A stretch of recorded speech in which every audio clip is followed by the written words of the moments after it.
Good evening, students. Good evening to all of you.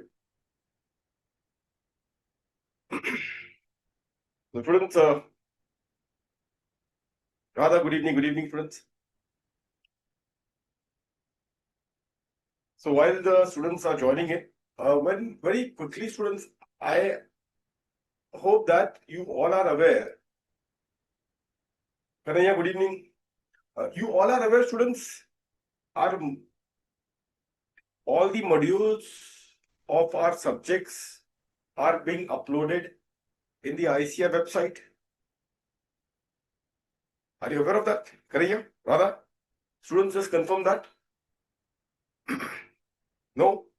So, students, if you go to www.icai.org, okay, www.icai.org, there in the new scheme of education and training, in that scenario, please have a look. In the new scheme of education and training, you will find study materials.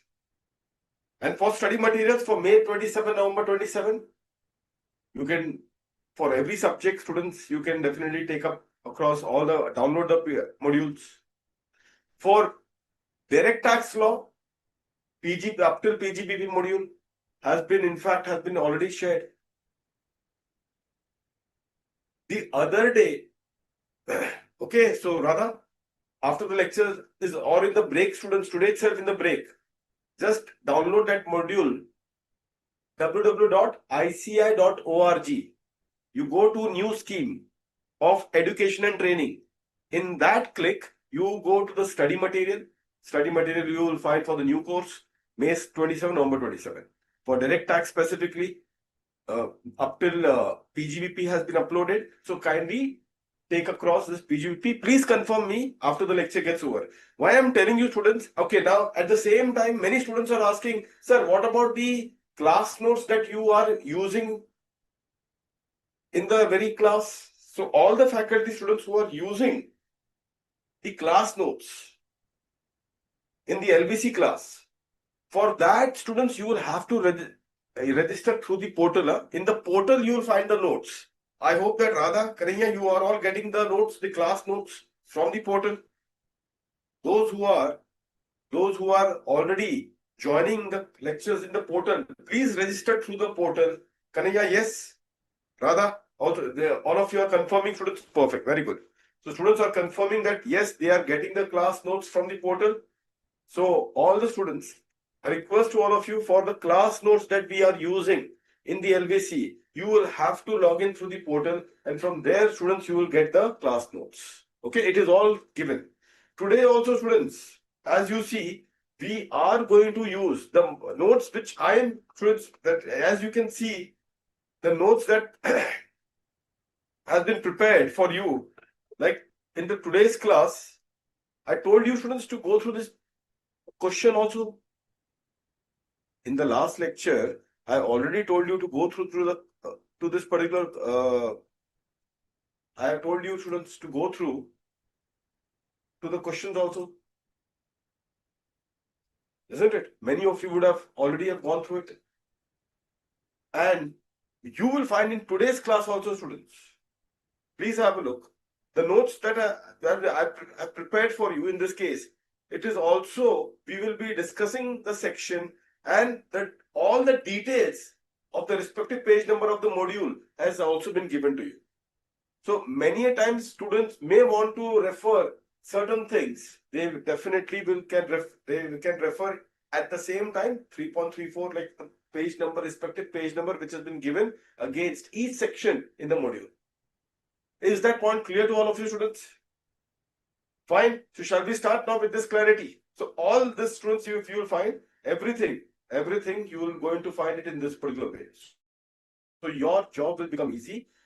If you are comfortable with the provision by reading these notes, it's perfect. If supposedly you want some more clarity, you can definitely refer the module respective this thing. So what we have made is that we have ensured that the notes has been made as per the module itself. All the consolidation has been done as per the module itself, so that you are very much having your hands on the ICAI material. Shall we now proceed, students? Any doubts on this? Now, today's note, students, that you will be getting it maybe just a couple of days from now. You will be getting those things in the portals. Okay, for this notes, again, students have to log in to the portal, and on that you will find these notes. Now, students, let's start today's class. We have to solve the question, students. As you know, students, every particular class now that we have on PHPP, we will be solving questions. So therefore, I will be telling you to get yourself prepared with some sections which you have already dealt in inter-CEO also, just that you require a bit of brush up. That we will see one by one. Okay, but at least, students, whatever homework that I am giving it to you to refer the sections, please do refer it, so that every class we will be solving now questions. Up till now, students, please recall, how do you compute PGBP? Net profit as per the books. That is a base amount. On that base amount, we do specific adjustment 26 to 60. There are specific adjustment to be made. Plus the adjustment, plus and minus the adjustment of ICDS 1 to ICDS 10. That primarily give you the profit and gains from business and profession. That is what we have learned.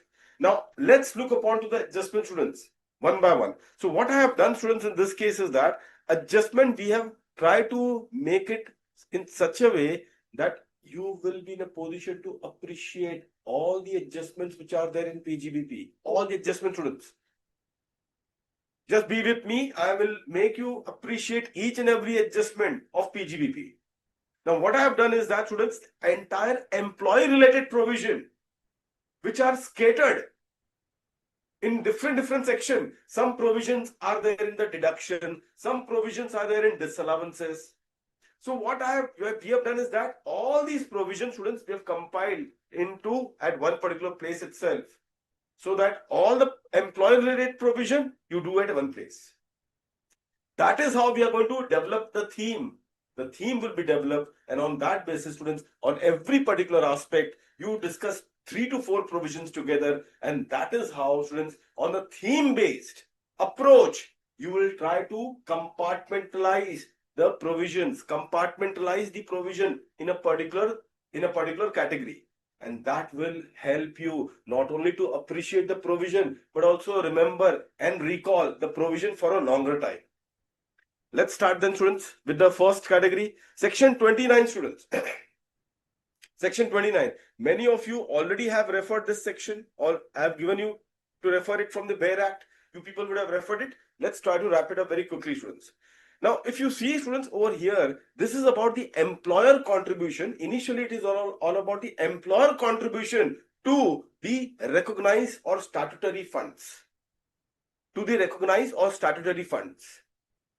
What is recognized or statutory funds? Primarily, we will like recognize in gratuity, recognized fund like in PF, statutory fund like provident funds, or national pension scheme.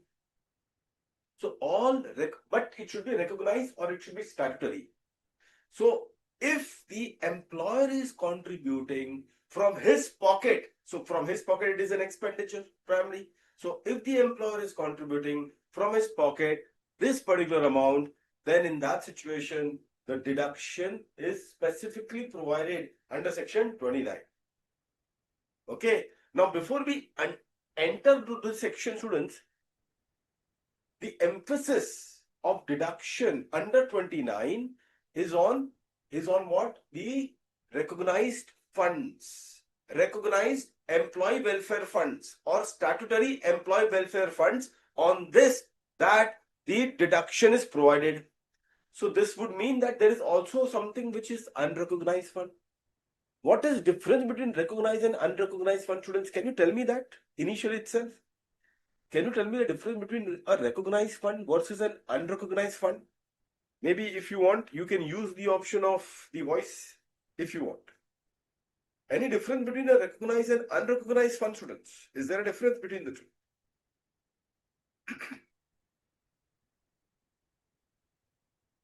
What exactly it is, students? The difference between recognized and unrecognized? Let's see. Kanaya? Not an issue, we will revise it. July ending, I understand that people, that is also equally important. So you don't worry, we will help to get the things in order. Oh, I understand that July ending is there, so many students would be busy.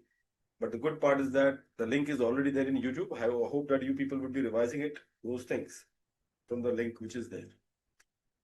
Recognized. Students, I'll tell you what happened. Unrecognized fund. Just very quickly, I'll give an example. You know why this provision therefore is important. Students, one time what happened was, without I naming the company, I will not name the company. What happened is that that company created an employee benevolent fund. Benevolent means for employee welfare, for employee benefit. A company created an a company created an employee benevolent fund, and it created it on its own.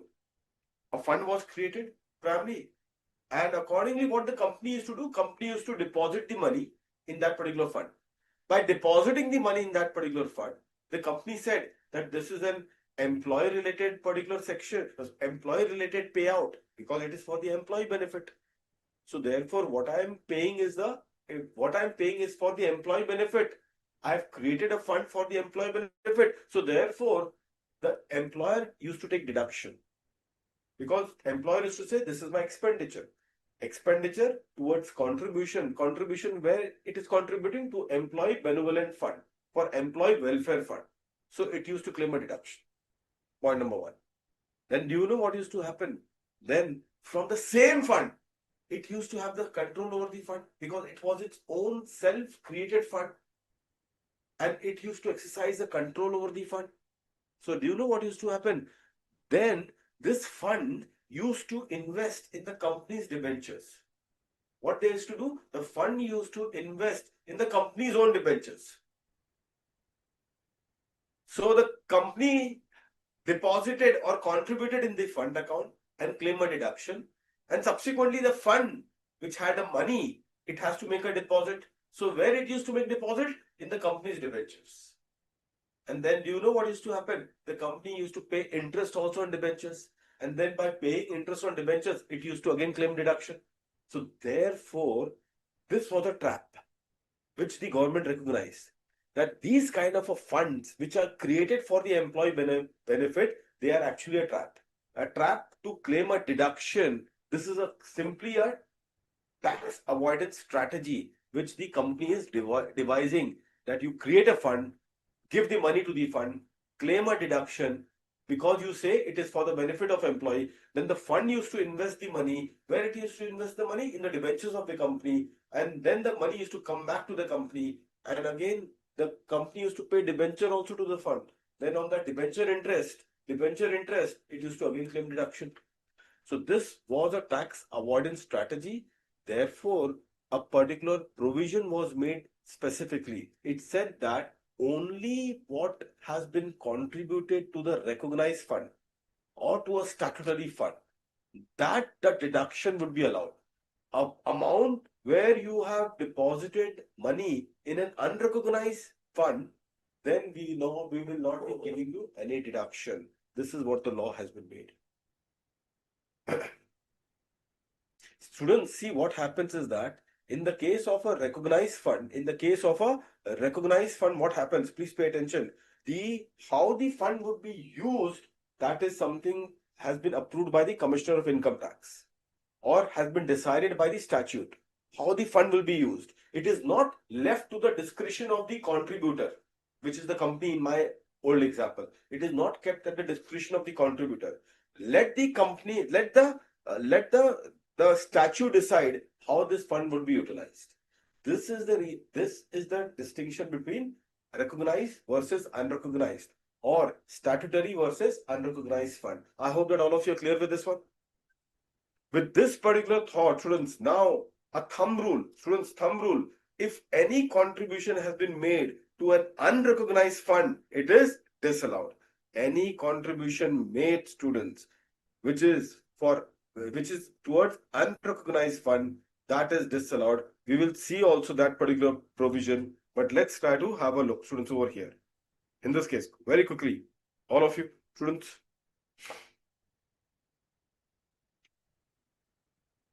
Please have a look. So over here, in this case, 29A, employer contribution to recognized provident fund or approved superannuation fund, will it be allowed as deduction? Answer is yes.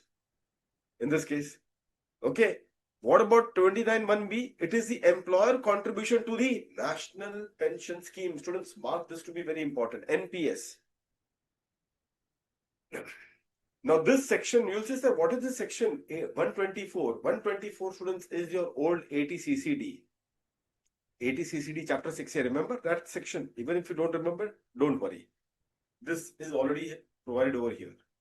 Now students, if the employer is contributing to the National Pension Scheme, NPS account, then the employer, for him, it is an expenditure because it is going from his pocket.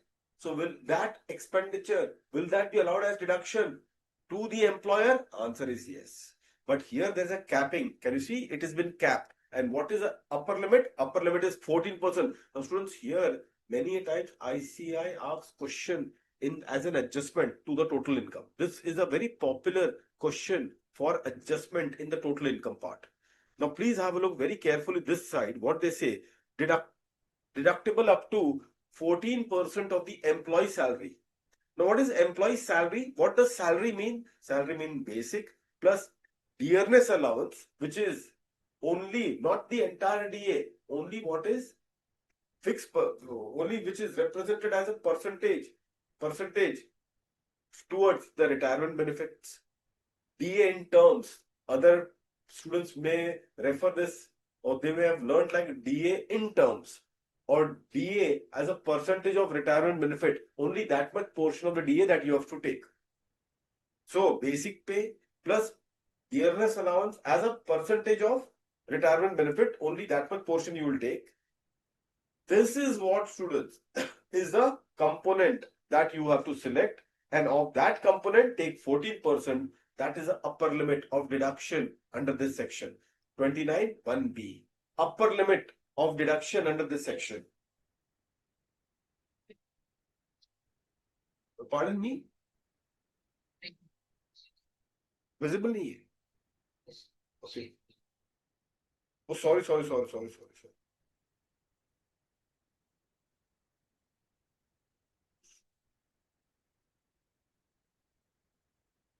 This is good.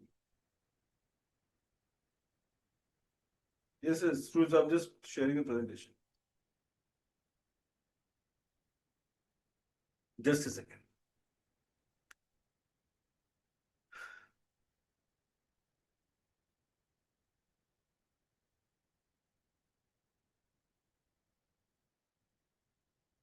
Students, now visible? All of you? Please have a look, students, this particular thing. Sanket ji be visible, hai? Perfect. Perfect.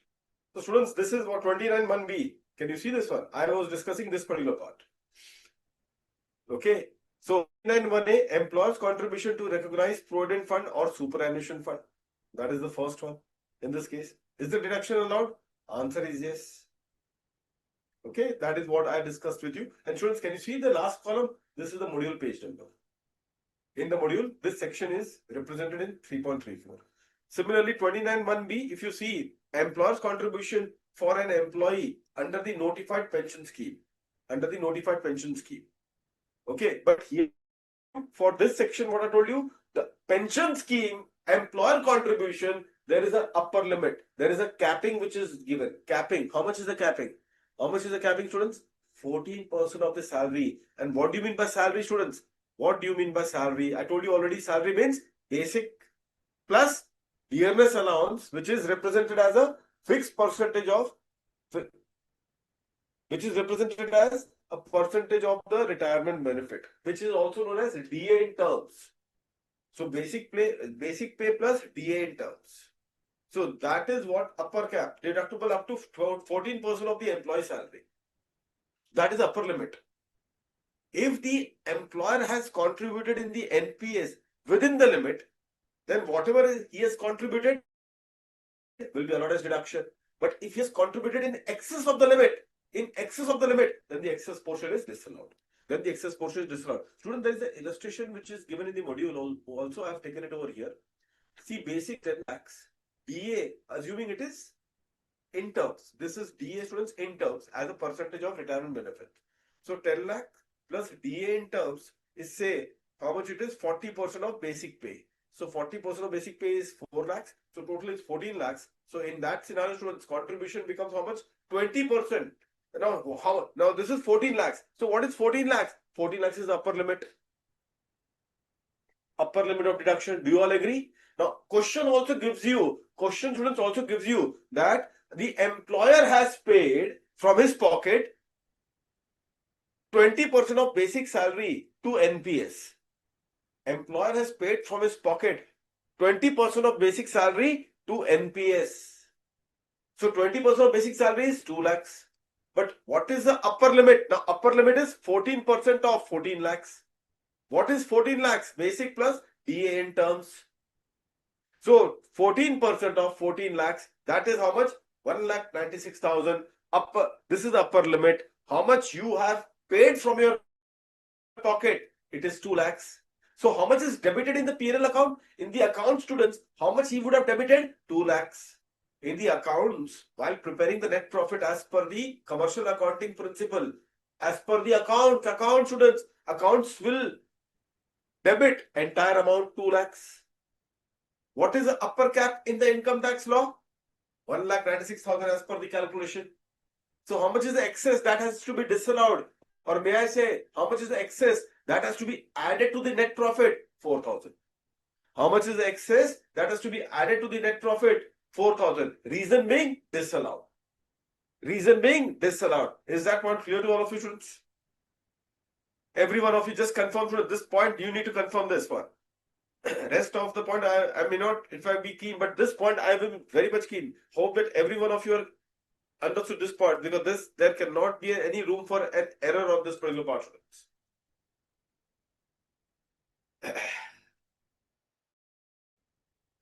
All of you.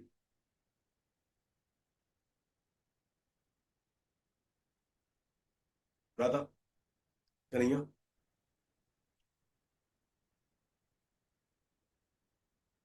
That they will give you in the question, Kanaya. That will be provided to you. Don't worry. The earnest, how much is the percentage for retirement? That is a part of the company. This thing that company only provides it. So that is not something which is statutory. That is something as per the company's policy. They will say that this much portion of the DA is in terms.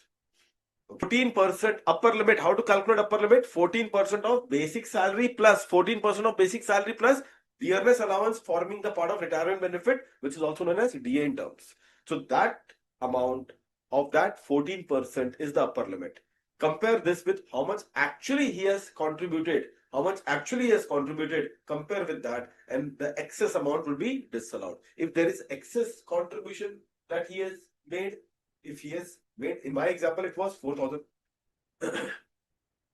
That in the examination, it would be provided, the CG notified. Abhijit, it will be the CG notified pension schemes, always. So that thing you need not worry as such in the examination, however you will know, that will be provided to you. These are the notified pension schemes. Okay, so these are the CG notified. NPS is the biggest scheme, national pension scheme, which has been there. Okay, so CG notified. I hope that this point is clear to all of you. 14% for all the employees, or is there any limit in this particular context? As far as this you are confusing in this case. There is 80CC-D section, students. Right now for the employer, this is the case. Employer, na? Kanaya. For employer, 14% is the limit of deduction. You are seeing how much employee gets deduction. Because employee will also be contributing from their pocket. Employee would also be contributing from their pocket for the NPS. For that, there was this 80, which is now 124. That rate, employee's contribution rate varies. But employer contribution rate right now for PGBP, employer contribution, that rate is 14% limit. Is that clear now? Employer. For employee, then you'll see those things, whether you are a government employee or a non-government employee, all that concept would be for deduction of employee contribution. For employee contribution, and that employee contribution deduction you will be getting now in chapter 8, which was earlier chapter 6A. Earlier it was 80CCD. Now it is 124. Is that point clear now? Employer contribution, I'm repeating this part again and make it a thumb rule. The limit is under section 29(1)(b) and the limit is 14%, irrespective of the organizations. I hope that this point everyone can hear. 14%. Okay, perfect. Shall we proceed now, students? So far as the deduction from the employer point of view is concerned, you will not change this particular concept. With that now, students, Abhijit, all good? Now shall we proceed further in this case to the next particular part?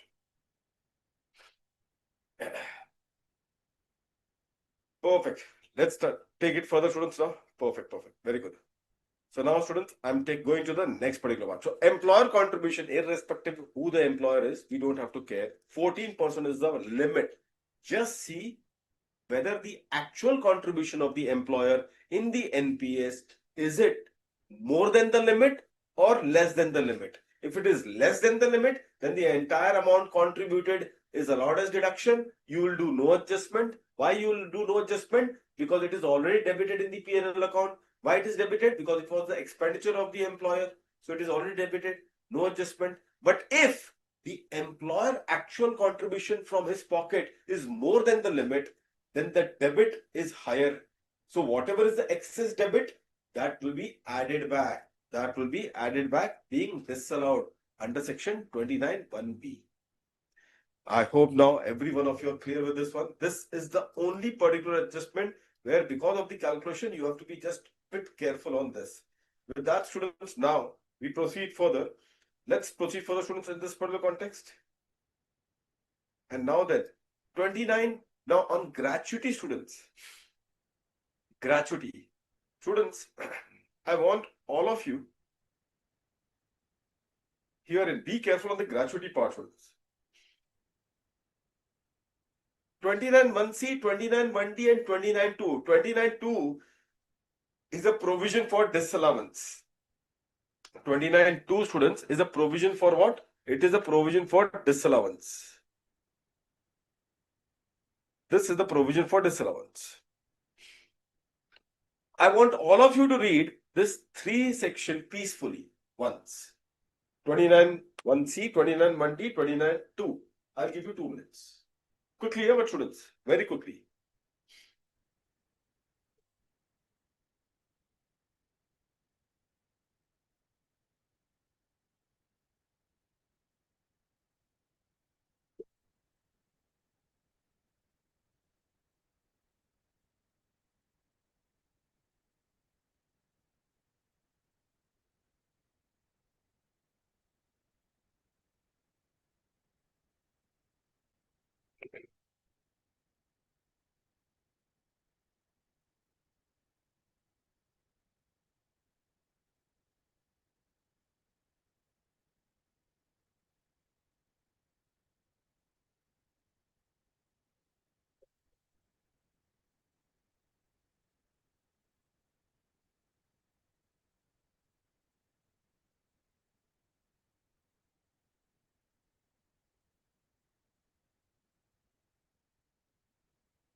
Perfect. Let's look upon to this one. Now, in this case, 29(1)(c), employer's contribution to an approved gratuity fund.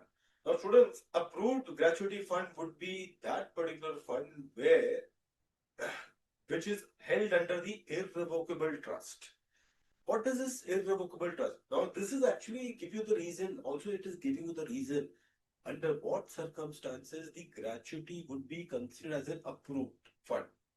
The contribution which you are giving towards gratuity, under what circumstances it will be considered as towards the approved gratuity fund.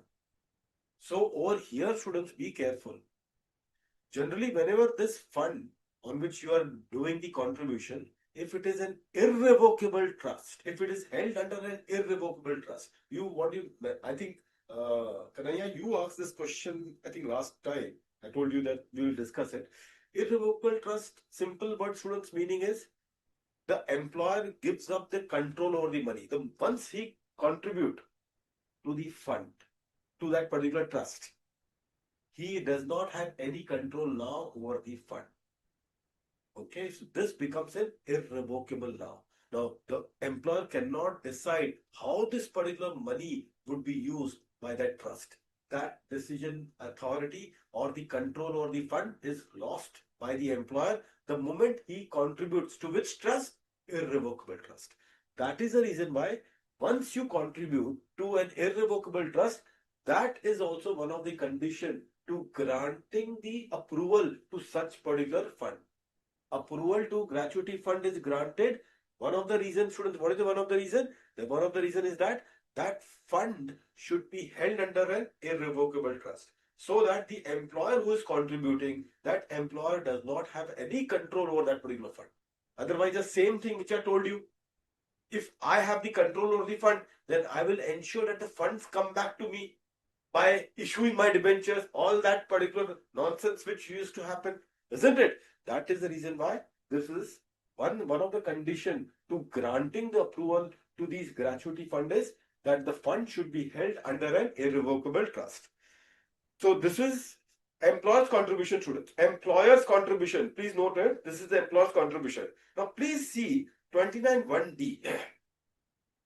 29(1)(d) talks about provision for a contribution to approved gratuity fund or for gratuity that has become payable during the year.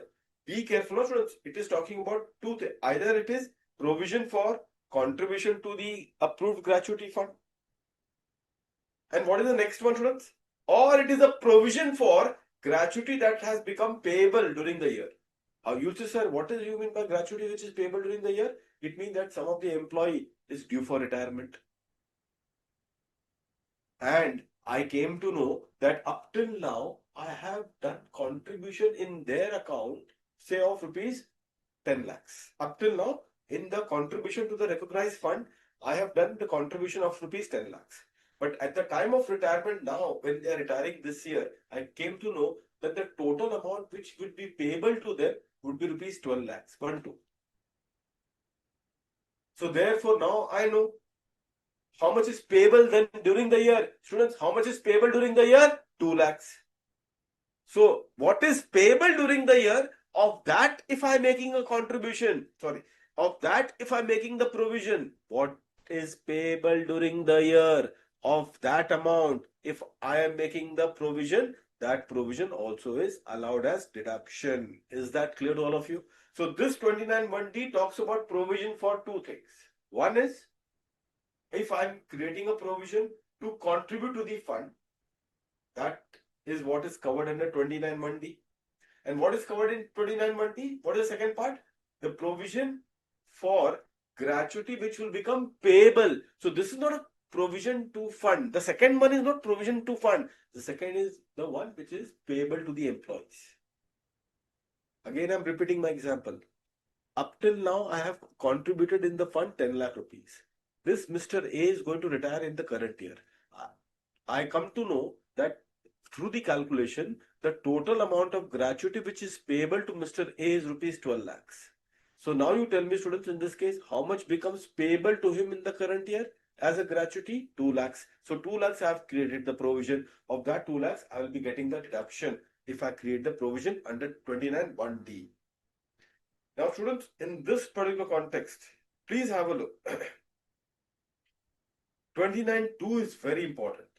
What they say, a provision, students, be careful, a provision that is neither for contribution to an approved gratuity fund, okay, nor gratuity that has become payable in is not deductible. Now, one question in the examination you get very popularly. Students, one question you get in the examination very popularly, you get in the question provision for staff welfare fund, and the question is silent. They don't tell anything further on that. They say only provision for staff welfare fund, and the question is silent. What do you say about it?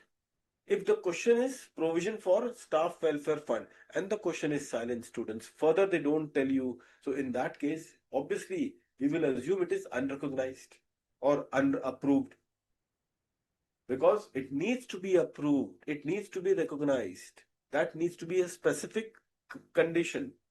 So therefore, if the question simply says that the employer has created a provision for staff welfare fund, our particular outlook would be it is an unrecognized fund and therefore no deduction will be given.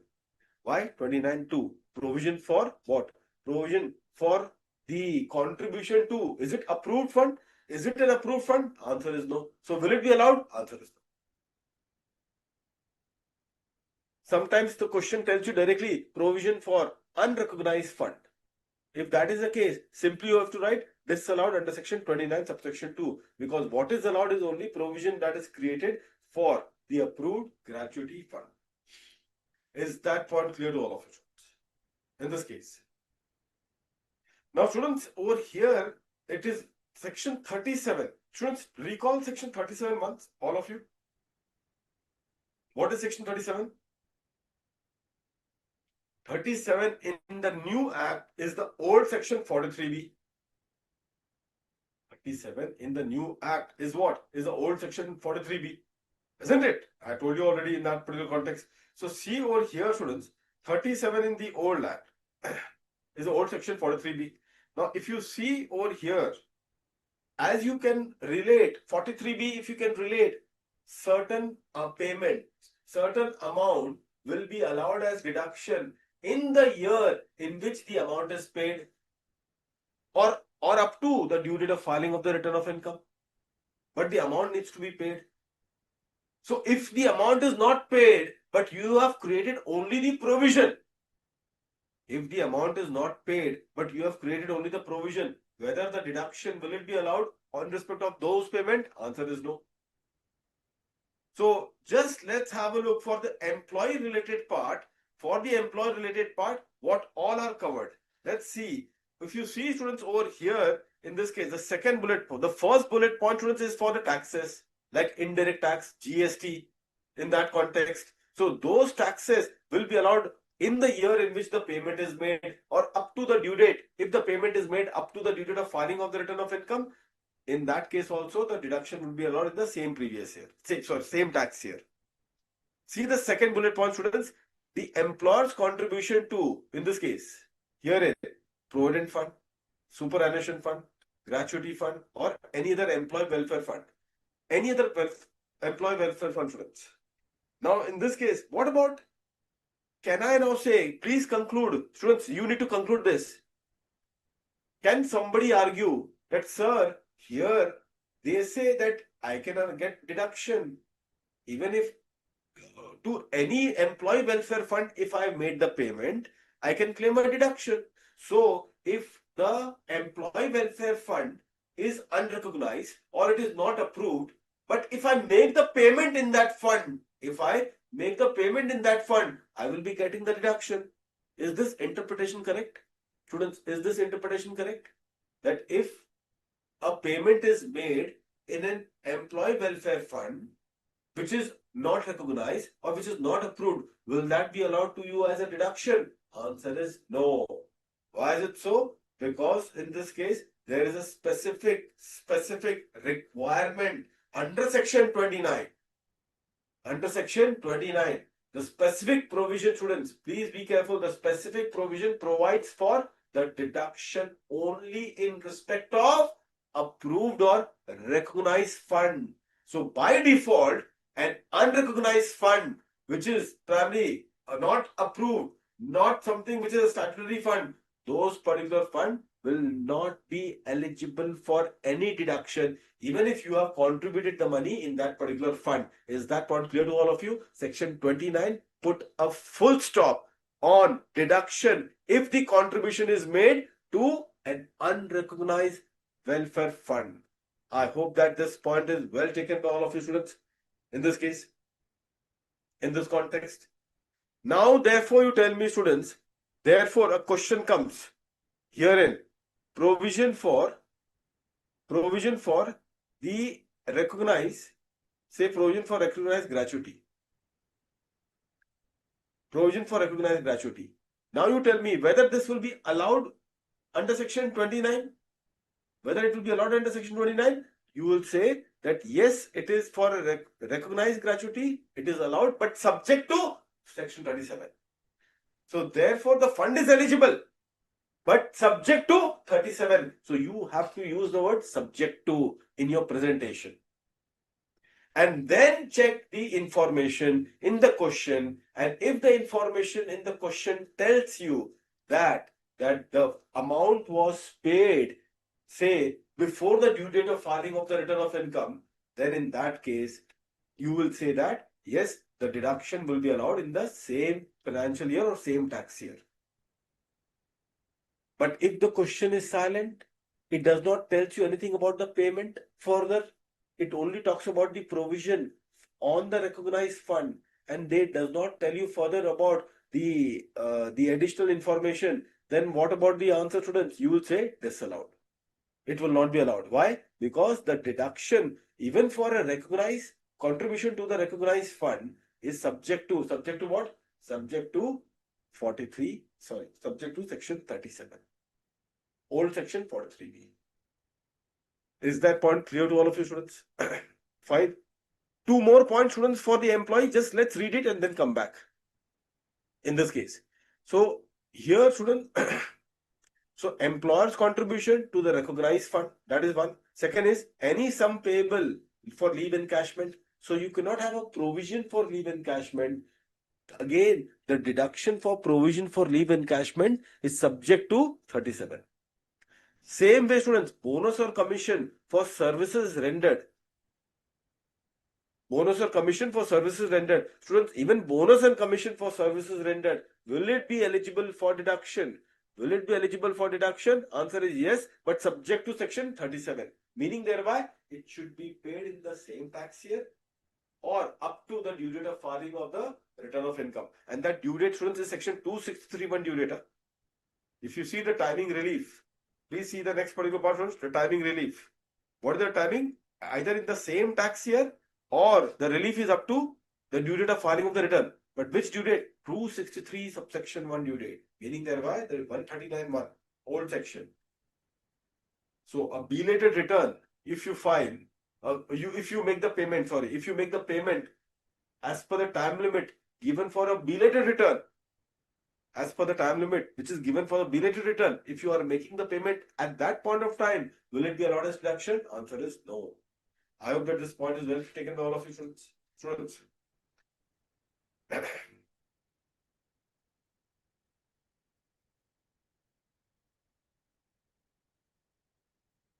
Section 29, students, here. Prohibiting relating to other funds.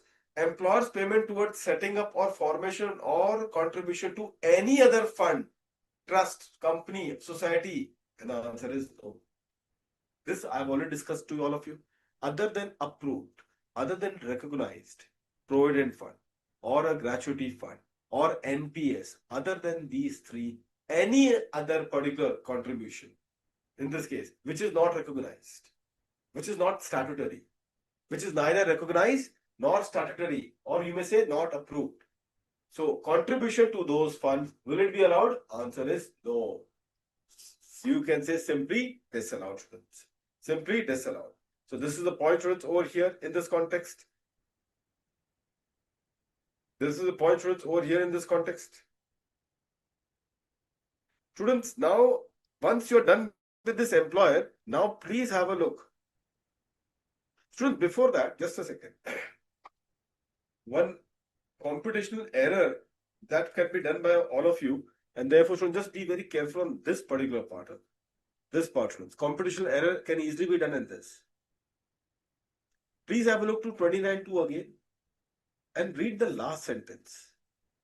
Once provision has been allowed under 29(1)(d), no deduction is given again when the gratuity is later paid out of that provision. Please understand this. I have already explained you this through the example only. Let me in fact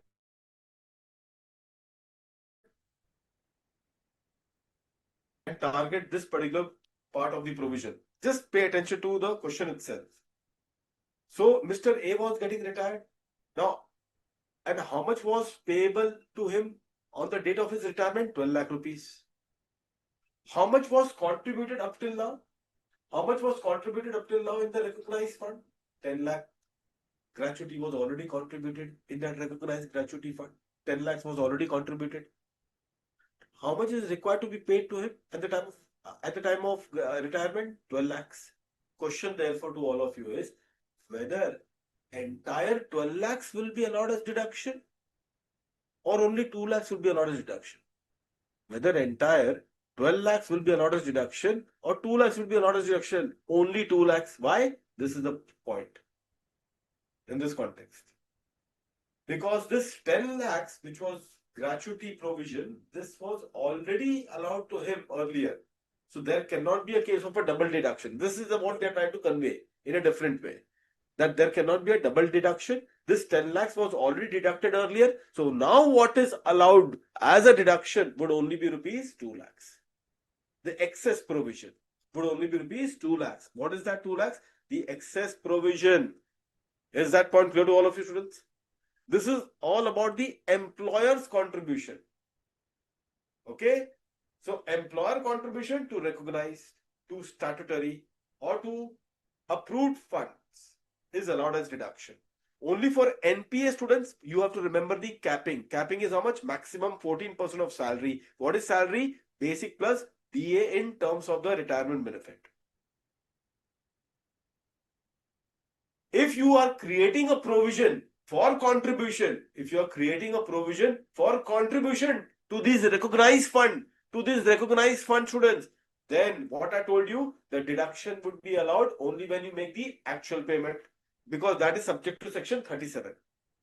That is subject to what? Section 37. You can make the payment in the fund in the same tax year or up to the due date of filing of the return of income, which is under section 263 subsection 1. I hope that every one of you are clear with this one. Now comes, students, the important one, which is the employee related part, 29(1)(e). Employee related part. Now students, tell me, employee contribution is not the expenditure of the employer. Do you all agree? Employee contribution, students, is not something which is a expenditure of the employer. Therefore, whether the employee contribution, will it appear in the P&L debit of the employer P&L account, of the company's P&L account? Employee contribution, will it appear in the company's P&L account? Answer is no. It does not appear in the P&L debit. So there is no deduction in the books of accounts. So what is the treatment, students, for the employee contribution? The law says this. Be careful, students. Whenever the employer, be careful what it is to be done. Whenever the employer deducts from the employee salary, because obviously that employee contribution will be deducted from their salary by the employer. So when the employer deducts employee contribution from their salary, from the employee salary, then that much amount that is deducted will be added as the income of the employer. Will be added as the income of the employer. So you have to give the adjustment, add income for what? For deducting employee contribution towards these funds. And students, the employer will get the deduction only if, this is a very important part, students.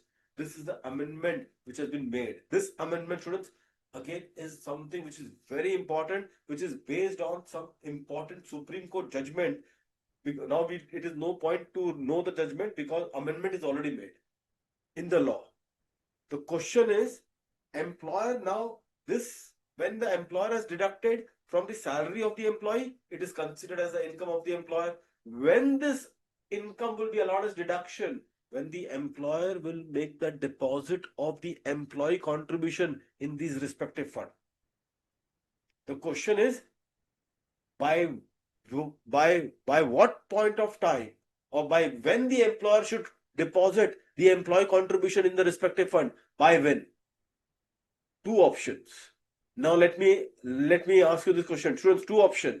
Option is within the due date of the fund that the employer should have contributed it in the employees in the employees fund, or within the due date of filing of the return of income under section 263 subsection 1. What is the option, students, in this case? All of you need to answer. Let me see. Obviously, you would have done this particular adjustment earlier also. Because it is an amendment part, I think that is something now need to know by all of you. Very carefully, this is expected in the examination also.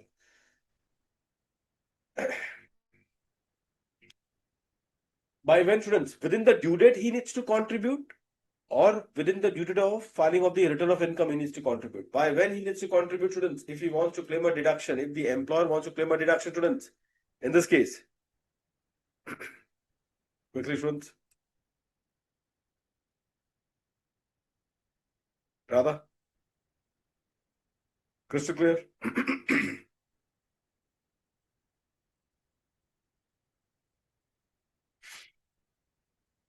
Anaya?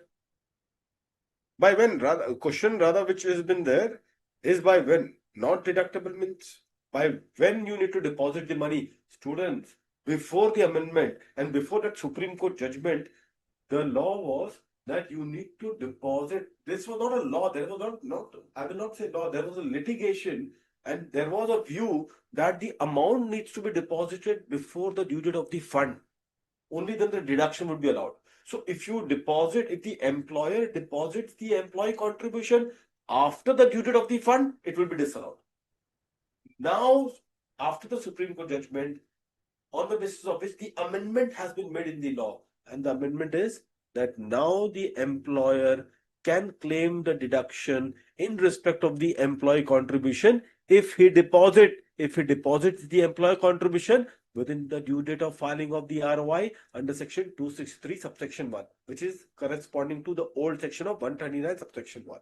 Is that clear, students? So this is a big relief to all the employers. Abhijit, now this position is now changed. I hope that all of you are clear with this one. This is what the amendment is. Please have a look, friends. Just all of you. Please have a look, friends. 29(1)(e) over here. In this context, the sum is first treated as the employer's income. We know deduction is allowed only if the employer credit it to the employee's account in the relevant fund on or before the due date of filing of return. In this case, fine, students. Now, this is something which you have to be very careful about it. Supposingly, now the next question is, sometimes they can ask you in the question that supposingly the employer fails to contribute the employee contribution within the due date of 263 subsection 1. But it is contributing the employee contribution thereafter, means after the due date of filing of ROI under 263 subsection 1. Question is, can he claim the employee contribution in the next tax year or in the subsequent tax year? Can he claim the deduction? Never. If he wants to claim the deduction, the maximum time for him to claim deduction of employee's contribution is up to the due date of filing of the ROI under section 263 subsection 1. That becomes the upper time limit. After that, if the employer is contributing the employee contribution, disallowed. What about his own contribution, students? For his own contribution, if he is contributing, say after the due date, under section 263 subsection 1, for his own contribution, I am talking about it. So whether his own contribution deposited after the due date of 263(1), whether that will be allowed to him in the subsequent tax year? Yes. For his own contribution, no issues. But for the employee contribution, which is already considered as his income, he will be getting a deduction only if he deposits the money within the due date under section 263 subsection 1. I hope that all of you are clear with this one now. Every one of you. With that, students, we are done with this particular part. Now, students, a small section which has been there, you can just have a look to this one. Not very small section, we can finish it off. In section 30, this section 30 is about premium to be paid. Like premium towards some, we will do that section 30 differently, separately also. But right now, I'll just put it to you. Section 30, if you see through Where Act, students, just have a look to the Where Act also. Or maybe if you have got the module also, you can just see it from the module as well. Section 30 talks about deduction in respect of various premiums. Like for animal also you take the premium, various premiums that you pay. 30C, if you see specifically, it is employers pay premium to ensure the health of the employees. Like group insurance policy that the employer may have taken on the health of the employee, group insurance policy that the employer may have taken over the health of the employee, of that, whether the employer will be eligible for deduction, answer is yes, students. Only one condition, students, is that must be paid by any mode other than cash. Like UPI, check, credit card, whatever be the mode, doesn't matter. You should be ensured that this is how the premium has to be paid. And in this context, this is one of the important particular point of section 30C. Okay, students. So this is a very small section, just because it is related to the employee, I've covered over here. What about the other deduction, students? Other deduction, students, is covered in section 32, where you will find the employee. This also I gave you for the homework, students. This also I gave you for homework. Bonus or commission. Bonus and commission, students, which has been paid by the employer to the employee. So I am discussing only 32A right now. In this case, just have a look, students, over here in this context. Bonus or commission paid to the employee, students, if you see it very carefully, you will find allowed in full for services rendered in this case. But this is the most important condition, students. But this bonus or commission should not be in the nature of profit or dividend. This bonus and commission should not be in the nature of profit or dividend in this case. You'll say, sir, what does it mean? I'll explain you, but let's try to read this entire provision once. Commission paid to an employee director is not automatically disallowed because bonus and commission is allowed. So if you are paying commission to the employee who is a director of the company, that is not disallowed. It is disallowed only where on the facts the amount would otherwise have been payable as a profit or dividend. So therefore the question that hits to our mind, sir, what do you mean by an amount would have, if this amount is supposed to be paid as dividend, but instead of paying dividend, you are paying the employee bonus and commission, then that bonus and commission will be disallowed. If this amount was supposed to be paid as dividend, but instead of paying as dividend, you are paying bonus and commission to the employee, then that will be disallowed. I'll give you a simple example, students, immediately so that you can quickly appreciate this particular part. Suppose, English students, there are 3 employees, A, B, and C. In the company, there are 3 employees, A, B, and C. Now, this A, B, and C are also a shareholder, holding 25% share. Okay, they are 25% students shareholder. Oh, sorry, A, B, C, and D. Students, let's take A, B, C, and D. 4. Now, bonus and dividend. Let's have a look, students, over it. Bonus and dividend. Amount of dividend given to him is 2 lakhs. To him it is, say, 1 lakh. Here also, to B also, student, it is 1 lakh. C, it is also 1 lakh. And to D, students, if you see, it is, say, 2 lakhs. A, dividend 2 lakhs. B, it is 1 lakh. C, it is 1 lakh. And D also, it is 2 lakhs. And they are 25% shareholder, students, by the way. They are 25%, all of them. Now, bonus that has been given to him is 4 lakhs. Here, the bonus is 5 lakhs. Here it is 5 lakhs. And here it is, say, 4 lakhs. And the total amount here is how much, students? 18 lakhs. 18 lakhs bonus and the total dividend for the company has paid 18 lakhs of bonus to the employee. And how much dividend over here? How much dividend? 6 lakhs of the dividend the company has paid. Do you find any abnormality in this? Do you find, students, any abnormality in this case? Quickly. 4 lakhs bonus, 5 lakhs bonus, 5 lakhs bonus, and 4 lakhs bonus for A, B, C, and D. This is the bonus details, and dividend is 2 lakhs, 1 lakh, 1 lakh, and 2 lakhs. This is the dividend detail. Now you should be in a position to answer in this way, students. What is the scenario over here? Exactly. Over here, students, what is the scenario? Indeed,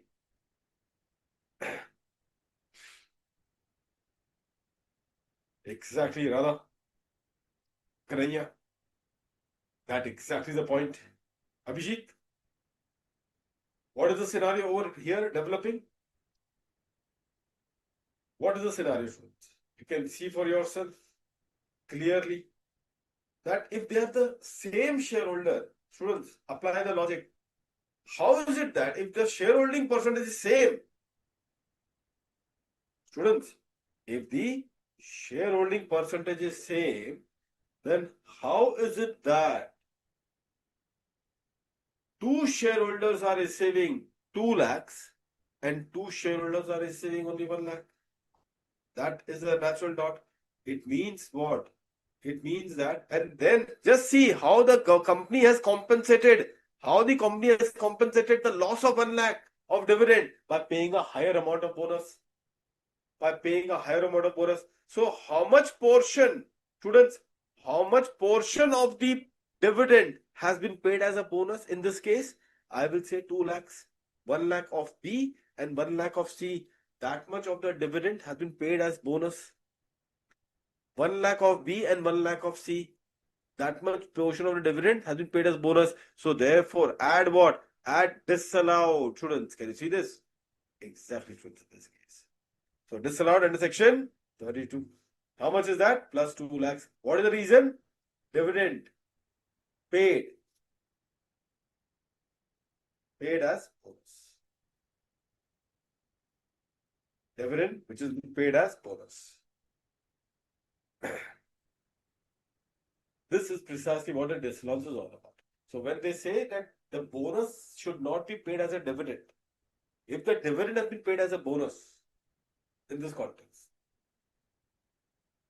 sorry, in this case, so if the bonus has an element of dividend, if the bonus has an element of dividend, so out of 18 lakhs, can I say out of 18 lakhs, 2 lakhs of the amount of bonus is nothing but dividend. So that much of the amount would be disallowed. That much of the amount, students, will be disallowed, students. Every one of you are clear with this one? In this case, everyone. In this context. Example is clear, students. If all the 4 shareholders are having the same shareholding, then how is it that 2 shareholders is receiving 2 lakhs and 2 of them is receiving only 1 lakh? So there is a shift of payment of dividend, and that shift is in the form of bonus. No, that is very clear. The law of Trada is very clear in this case. This is where why they are doing it, obviously the company, why the company wants to do it. One question what they are asking is that, sir, why the company is trying to do this particular strategy? What is the strategy is very clear. You don't get deduction of dividend, but you get deduction of bonus, because dividend is not an expenditure. Dividend is an appropriation of profit, and therefore you don't get deduction of dividend. So therefore the company is trying to shift payment which is dividend, but trying to pay this amount as bonus. This is just to get higher deduction of amount, because bonus being an expenditure, it is allowed. Dividend is not allowed as deduction anyways.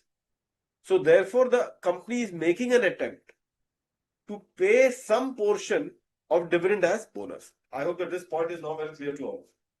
Clear, Radha, in this case now? Why the company is doing this? They want to claim a higher deduction. So that is the reason why this condition has been created. That is the reason why this condition has been created. Now, students, there are some other points, but not necessarily of employees. But this section 32 has got some other points like interest, zero coupon bond. But we will discuss it a bit later, or maybe towards the end we'll discuss it. But let me first finish it off all the points which is related to the employee so that we can solve our question which is waiting for us. See section 32, 1 students over here.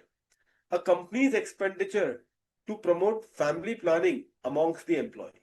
A company's expenditure to promote family planning amongst the employee. Now, please be careful, students. This is a very important particular part because in one of the attempt in the examination, they have said that compute total income of a partnership firm. This was a question of total income of a partnership firm, students.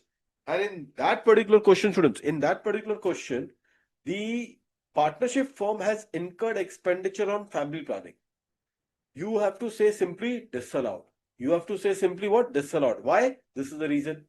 This deduction of expenditure towards family planning would be allowed only when the assessee is a company. And that is the point.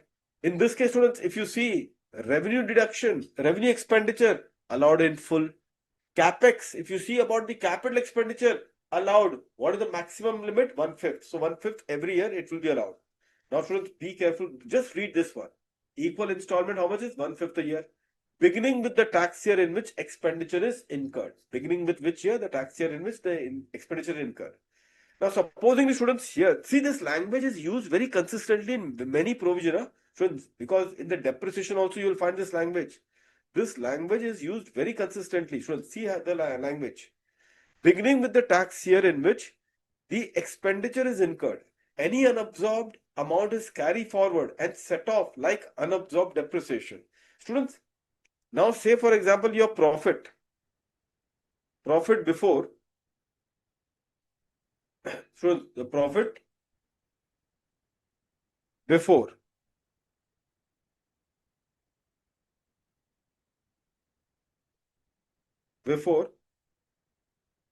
the deduction of family planning expenditure is say 100. Okay. In this case, revenue expenses is say 80.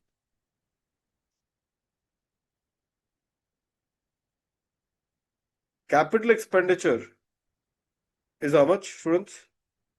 In this case, capital expenditure is say 200. So 1/5 will be 40 in this case. But you have to restrict, students, how much it will be in this scenario. So herein, restricted to 20. Deduction 40, but restricted to 20. Why? Because the profit is only up to 100 before this deduction. The profit is only up to 100 before this deduction. So your profit is nil and unabsorbed. Unabsorbed. This is also what you do for depreciation also. Same thing. Unabsorbed capex on family planning is how much? 20. Unabsorbed capex on family planning. This word you will find in multiple places. So therefore, I just gave some example, simple example just to draw this point. So that what does it mean? So unabsorbed capital expenditure on family planning is how much? 20. What they say, it is set off like, it is carry forward and set off like depreciation. What do you mean by this? Students, are you aware, like in your interest CA, just recall, right now we are yet to do the depreciation part, but just recall in interest CA, what you have remembered in interest CA part. That much only that I just want. I don't want the new provision, old provision. You may recall that under the old law, the unabsorbed depreciation is something allowed to be carried forward for unlimited years. And if the unabsorbed depreciation is allowed to be carried forward for unlimited year.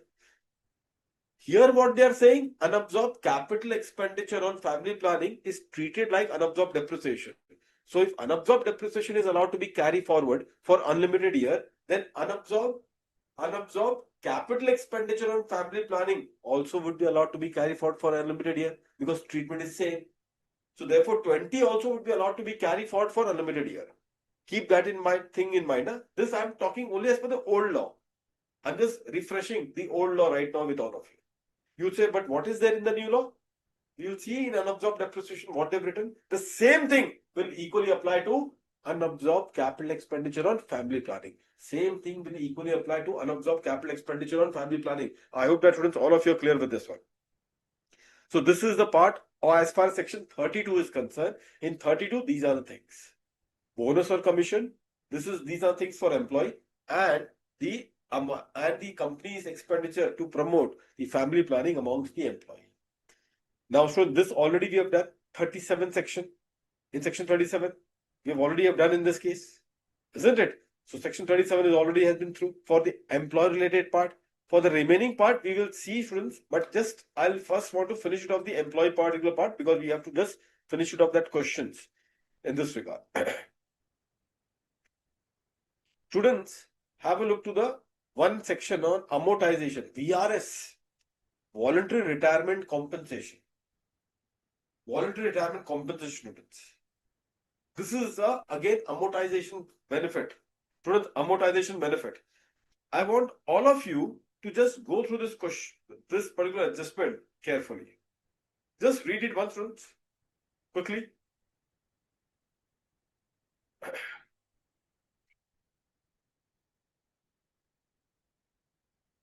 Every one of you.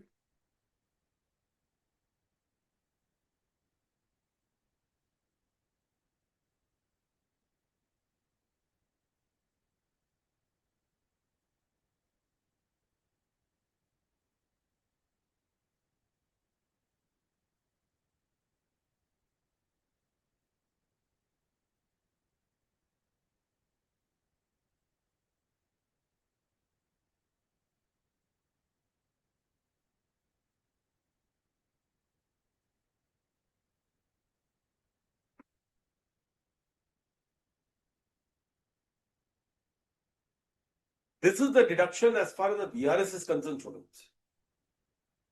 VRS in this context. Now, students, this also is regulated as a deduction 1/5 every year. Regulated as deduction 1/5 every year. Can you see that? In this context. And the balance would be given for 4 years period. Balance would be given for 4 years period. That is the point over here in this case. Below this, students, certain things are given, and this is an important particular observation which is there. Like for example, students, say for example, A Limited has given paid VRS of say 200 lakhs. Okay, 2 years are over. 2 years are over. So how much of the amount of deduction would have claimed? 1/5 and 1/5 is already done. So therefore, in that case, 40 lakhs and 40 lakhs, 80 lakhs is done. 80 lakhs is through. Now, on the at the start of third year, students, third year, A Limited is getting amalgamated with another company. Say B Limited. A Limited is getting amalgamated with another company, B Limited. Now, if that is the case, please tell me if that is the case.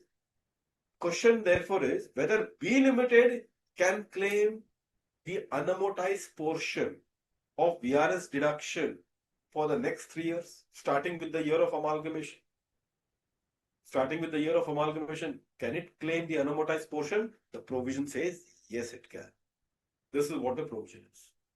All the case of succession that takes place either through amalgamation or through demerger or through conversion. So whatever is the case of succession that takes place, in that scenario, the unamortized portion would be eligible to be allowed as deduction in the hands of successor SSC. In whose hands, students? Successor SSC. In my case, who is the successor? B Limited, being the amalgamated company, will be allowed the deduction for the unamortized portion. Beginning with which year? Which year would be the beginning year? Beginning with the year in which the amalgamation has taken place. Is that clear to all of you, students, in this case? Now, Tell me one thing. Many of you, if I ask the question, is this provision therefore a beneficial provision of VRS? What do you think of it, friends? Is this provision a beneficial provision for VRS? What do you think? Is it a beneficial provision? Your take, friends? In this context, Rana, Abhijit, Kanaya, is this provision, therefore, is it a beneficial provision? VRS provision that you are reading right now, does you look like you're getting 1/5 deduction for 5 years period? You are getting 1/5 deduction for 5 years period. So what do you think? Is this therefore a beneficial provision? And why you say so, Kanaya? What is the reason for it? What made you say that, sir, this is not a beneficial provision? What made you say that? I'm curious to know the answer. Quickly.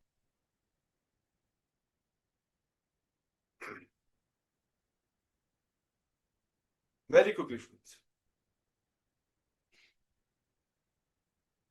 Now, to understand this particular part, students, I have given a comparison of VRS versus retrenchment. VRS versus retrenchment. I have given a comparison, and be careful, students. Exactly, Kariya. Exactly. This is what it is. I make the payment today, but I get deduction in 5 years. For this reason only, I have given one comparison with retrenchment compensation. Students, please read the question in the examination very carefully. Please read the question in the examination very carefully. Why I'm saying so? Because sometimes they say you that the amount is paid as a retrenchment compensation versus a VRS amount. Retrenchment compensation, students, in the head salary you would have learned or you would know it is generally for the factory workers that they are retrenched, and therefore those payment compensation paid to the factory workers, for that deduction is allowed, and there is no regulation how much 1/5. Just the way for VRS under section 52 we have got 1/5 as a deduction. Such regulation is not there under the retrenchment compensation provision. Such regulation is not there under the retrenchment compensation provision. Is that point clear to all of you, students? Every one of you? Which means what? Which means that VRS is regulated. 1/5 is the maximum reduction you get it. Retrenchment compensation, 100%. No regulation. 100% reduction. You will say, sir, what is the logic behind that? To make this distinction, logic could be, students, say, what I can tell you, VRS generally is given at the office level. The amount is very big. So to give a very big deduction in the 1 year itself, the government has thought that let's try to give them the deduction every year 1/5 for 5 years period. Every year 1/5 for 5 years period. This could be the intention. Retrenchment payment is at the factory level. So amount may not be that big. So let's give them the deduction in that year also. There are other intention as well, but this can be a very easy way to remember primarily that why VRS is only 1/5 and why retrenchment compensation is fully, that is 100%. With that particular path, students, over here in this context, students, in this particular context, so we are done with this one over here. Now, students, as far as the disallowance is concerned, there are section which is section of disallowances. Remember, there was section 40A. 40A provision for section 36 and section 35 for 40. Students, in this particular context, students,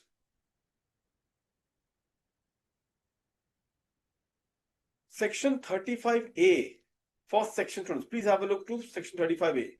Have you know, students, all of you may be aware of this one. Income tax, if it is income tax debited, whether the income tax is debited in the form of surcharge or maybe HEC, any income tax which is debited, is it allowed as deduction? Answer is no. disallowed. Specific section. Earlier also 40. Remember section 40 used to say disallowed, old section. In the new it is section 35. Now one point, students, just have a look over here. Tax on employees' non-monetary perquisite borne by the employer. I think all of you are aware of this one. Employer is paying a perquisite like motor car, giving a perquisite in the form of motor car, rent-free accommodation. That value of perquisite is the income in the hands of the employee.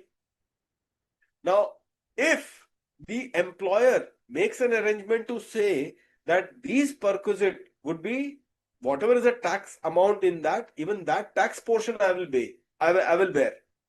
Whatever is the tax portion in the perquisite amount means whatever is the value, because of this, on this value, the employee will suffer the tax.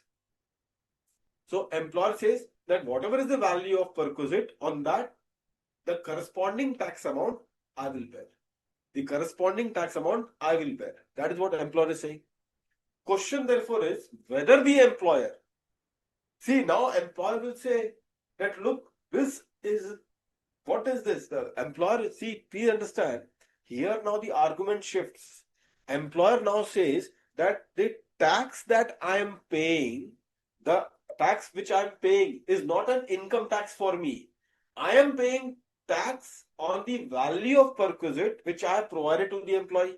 This is not in the nature of income tax in my hands, and therefore because it is not an income tax in my hands, income tax means tax on my income. This is not a tax on my income. This is a tax portion which I am bearing. Tax portion which I am bearing on the value of perquisite, which is the income of the employee. So this tax is not an income tax for me. And therefore, I should be allowed the deduction. I should be allowed the deduction. Will the employer be eligible for deduction? Answer is no. Specifically disallowed. Section 35, which is the old section 40. Which is the old section 40, students, in this case. So neither my income tax would be allowed as deduction, nor the tax on the employee's non-monetary perquisite, which is borne by the employer, even that portion of tax will not be allowed as a deduction to the employer. I hope that all of you are clear with this one. Every one of you. Now students, this too is your assignment. By next class, students, you have to be ready with this two sections at least. I have also given the page number of module 3.10 in this context. If you want to read it from module, you can read it from module 3.150 and 3.151. And this is the page number of module 3.150, 151 and 154. Or you can read it from Bare Act as your wish, students. Please read it and be ready, because there are some practical questions on this. Remember, I told you already, I think that you people would have read it. I told you that section 35, please read it and be ready. Again, ensure to read this section 35 very carefully because of your because of your return filing season. Many of you are very busy, but just read section 35. This particular part, I just want all of you to read and be ready. Which one, students? Section 35, B1 and B2. Remember, TDS not deducted if the receiver of the amount, if he is a resident, then the TDS disallowed would be 30%. If the receiver of the amount, if he is a non-resident, then the disallowance would be 100%. Remember that. These are the two sections. So just ensure to read this and be ready with this one, students, in this context. Now, so this part also is known to you. Remember in section 36, 40A. Now, this is important. So excessive payment. Excessive payment in a related party transaction. In a related party transaction, students. So if I have made an excess payment in a related party transaction, so say for example, if there is an employee who happens to be my relative, and I am giving the salary of say rupees 25 lakhs per annum. The fair market value of the salary for the same position, for the same skill is say only rupees 10 lakhs. So therefore, excess of that payment is disallowed under section 36. Old section was 40A, capital A. New section is 36. So excess of the payment in a related party transaction disallowed. Okay. Now, students, even the 40A3, remember your favorite section of PGBP, 40A3, what was that? This cash payment that you remember very loosely used to read, na? Cash payment in excess of rupees 10,000, then the entire expenditure is disallowed. That is what you people would have read it, isn't it? In that context. So therefore, herein also 36 is about payment or aggregate payment made to a person in a day exceeding rupees 10,000 in a day. Students, be careful. So say for example, there is an expenditure which I have incurred for which I have made the payment in cash. In day 1, I have paid 8,000. Day 2, I have paid 9,000. Will the total amount paid in cash is rupees 17,000. Total amount paid in cash is rupees 17,000. Will it be disallowed? No. Why? Because it is not paid in excess of rupees 10,000 on a single day. So that is what it is. Otherwise deductible. So the expenditure should be otherwise deductible. That is the point in this case. So if the expenditure which is deductible and it has been paid in cash, or I'm using the word loosely, in cash, the real word is other than the prescribed means. Other than the prescribed means. So if I'm making the payment which is otherwise deductible, on a single day I'm making the payment which is in excess of rupees 10,000, and the payment is otherwise than by way of prescribed means, then the entire amount which is paid will be disallowed. The entire amount which is paid will be disallowed. So students, over here 100% will be disallowed, not the excess. 100% is disallowed, not the excess. Now students, over here you should know there's a 10,000 limit, and remember, for transporter, if the Reliance is paying to a transporter, say Reliance Industry is paying to the transporter, and the amount that has been paid, amount which has been paid is up to rupees for transportation services, amount which is paid is say rupees 25,000 rupees in cash. Will this be disallowed? No. For them, the limit is 35,000. For them, students, the limit is how much? 35,000 rupees. Okay. Other than the transport company, the limit is 10,000. I hope that at least this much of it, every one of you are clear with this one. Now, students, over here, remember you also learned there are some exceptions. And the exception, students, was in Rule 6DD. Remember, in you have read 40A3. In some cases, you were allowed the payment to be made even in cash in excess of 10,000. Still, it was allowed as deduction. Those cases were covered in Rule 6DD. Isn't it? In that Rule 6DD, students. Now, I am covering, students, here only for that Rule 6DD. Every one of you are there, and it is self-explanatory. But only one particular clause, students, I want to do with all of you. Rest of it, students, you can take this as a homework. It's an easy one. Rule number 26.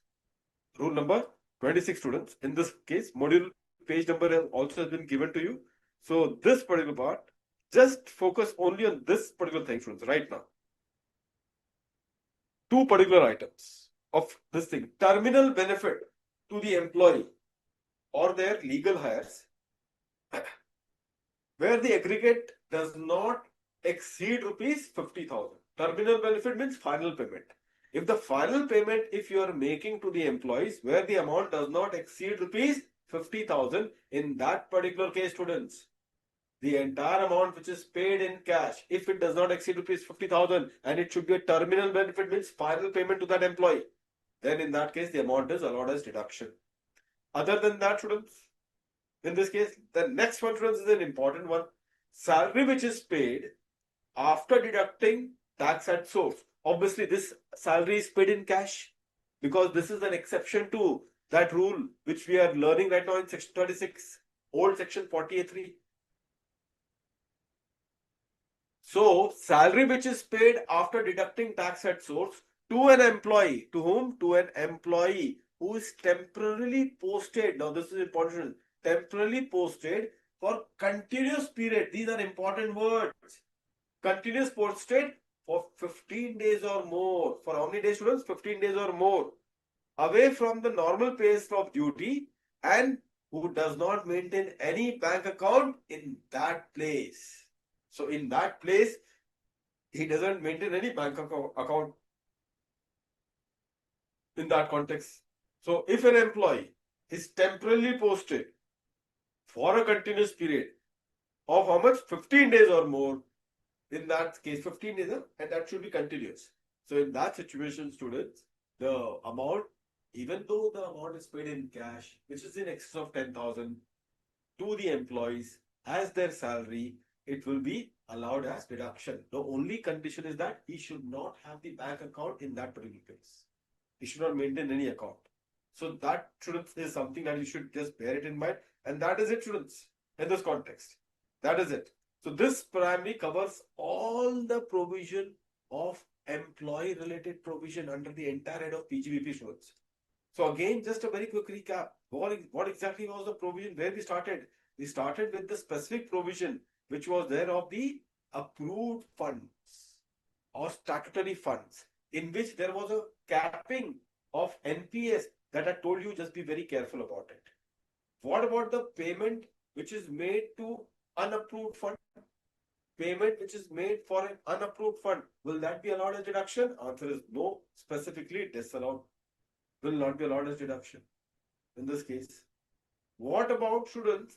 What about a case wherein the employee contribution has been deducted from their salary? What will happen? It will be first added as the income of the employer, and it will be allowed as deduction provided the employer deposits the employee contribution on or before the due date under section 263 subsection 1. Is that clear to all of you? Next was the insurance, group insurance premium on the health of the employee, for which the employer is making the payment of premium. Only condition is that the premium should not be paid in cash. Next was about the bonus thing which I'm discussing with you. The bonus and commission, students, the only condition over here to be seen is that two conditions. Because tell me one thing, do you recall bonus and commission was also there in section 37? What is section 37? Allowed in the year in which the payment is made or up to maximum the due date of filing of the return of income. Was bonus and commission was also covered over there? Answer is yes. So this would be allowed as deduction subject to what? Subject to section 37. Subject to section 37. So it has been mentioned already here. Only one condition you have to be careful. That amount that you are paying should not be in the nature of dividend or profit. That amount that you are paying should not be in the nature of dividend or profit. That is it. So this is what it is in section 32 for the bonus and commission. And then, students, over here on section 32, there is one more item which is relating to the employee, where the employer being a company is making a payment, students, is making a payment towards family planning expenditure, for which the revenue expenditure is allowed in full 100%. Capital expenditure 1/5 is the maximum deduction. That is what it is, students, in this case. Is that one clear to all of you, students? Every one of you?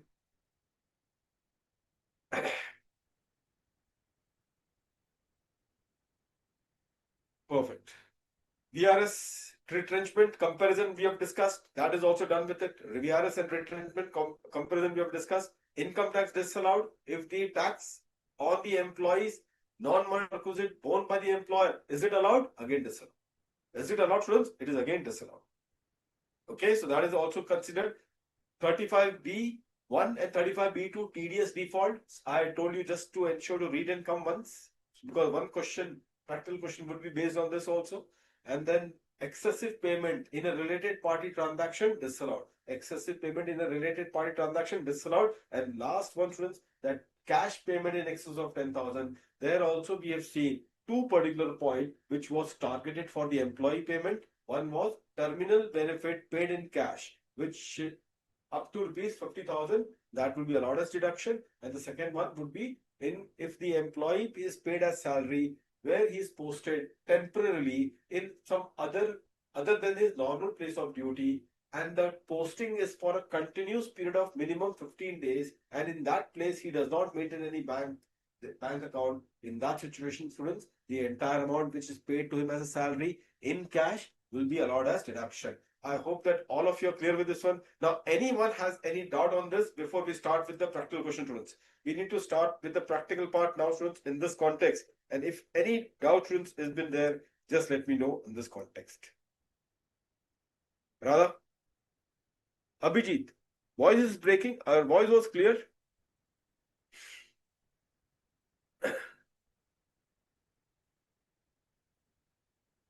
Voice is clear. Abhijit, but I hope that you would have got hold with this if supposing some electricity went and other things. But I hope that you people would have got hold with it. If there are something that you want me to explain again, I'll just quickly run through that. That's the reason why I just quickly have run through the same. Rather, it is difficult, but still there are some mechanism to trace out. That discussion maybe some other day we will have. But difficult, yes. Employees' income tax borne by the employer, whether monetary or non-monetary, will be disallowed. Is my understanding correct? It is only on the perquisite particular part, Kanaya. The provision is only on the perquisite part. If the entire income tax is borne by me, so for me it is not. Say other than perquisite, other than the perquisite part. If on the normal income, if the tax is paid and the tax is borne by me, for me as a payer, it is not an income tax. It is a, say, it would be also in the form of a salary. It is nothing but in the form of a salary in this case. So therefore, in that context, in that particular context, it is in the form of a salary or an expenditure in the form of, for me, income tax for me is a tax on my income. But if someone else tax, if I am paying, that is not for me an income tax. And if it is not an income tax for me, will that be allowed as deduction? Answer is definitely it could be in this context. Rather, employer, for the employer and employee, you should be very clear on this distinction. Again, I'm repeating this part. For employee, maximum employer can hold the funds is up to the due date of filing of the return of income, because you already have deducted from their salary. You can't hold the amount now. The maximum period where you can hold the amount is up to the due date of filing of the return of income. You have to make the payment by the due date of section 263 subsection 1. If you don't make the payment by that due date also, if you make the payment beyond that, then it is disallowed. So this is, you already have deducted from the salary of the employee his contribution. So far as your contribution is concerned, you don't have to worry. It is going from your pocket. So whether you pay in this year or in the next year or in the third year, as and when you make the payment for your contribution, this amount will be allowed as deduction. Now, by the way, this position was there right from very beginning. The position, like this, not only for employer contribution, even for bonus and commission, which was there, if you don't pay the bonus and commission this year, maybe you pay the bonus and commission after say 2 years. So you get deduction in the year in which you pay. Employee particular contribution, you already have deducted from the salary of the employee. So therefore the law has to be strict. The law has to be strict.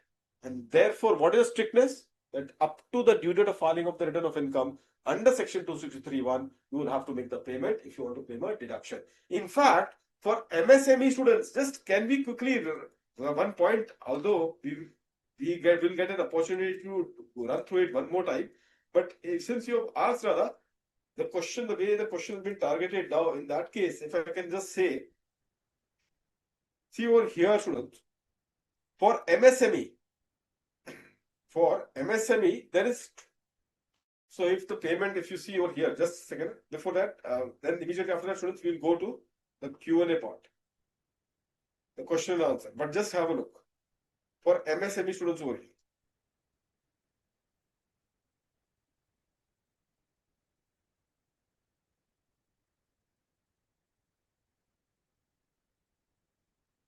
Can you see this one?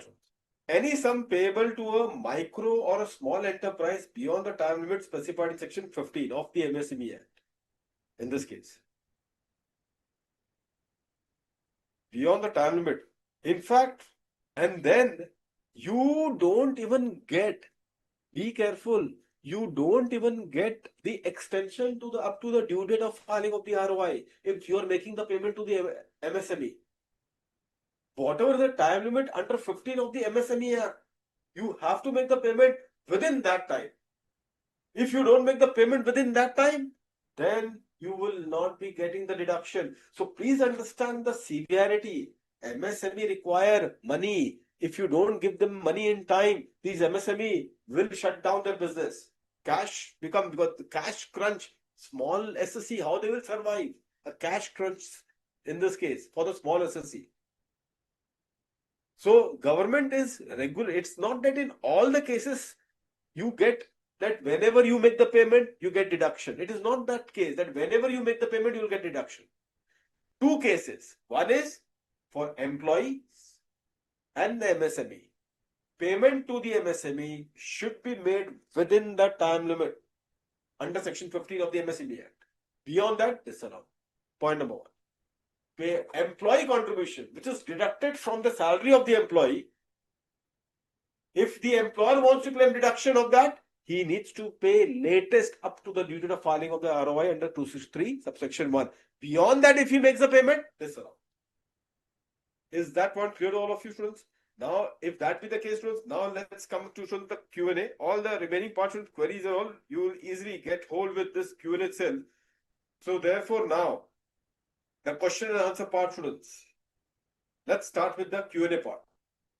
This is a classic, but students, the Q&A, this is an adjustment that you find in the examinations also. So it is not that we are doing it in the air or doing it for the knowledge purpose. Knowledge purpose, although we are discussing, we'll know how to apply it. But now all these adjustment students, you will find it in the examinations. Question number 1, total income question.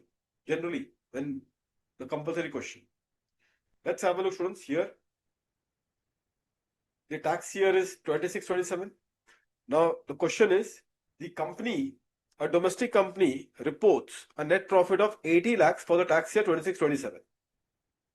Arrived at after debiting or crediting the following: dividend earned from a foreign company. So the net profit includes 80 lakhs.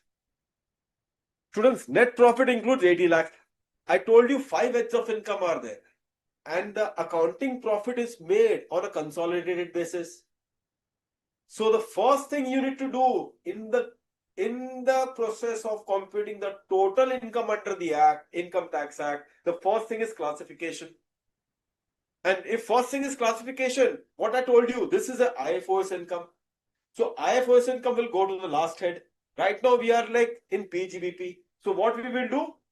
Net profit 80 lakhs minus dividend income to be considered separately under the head IFOS.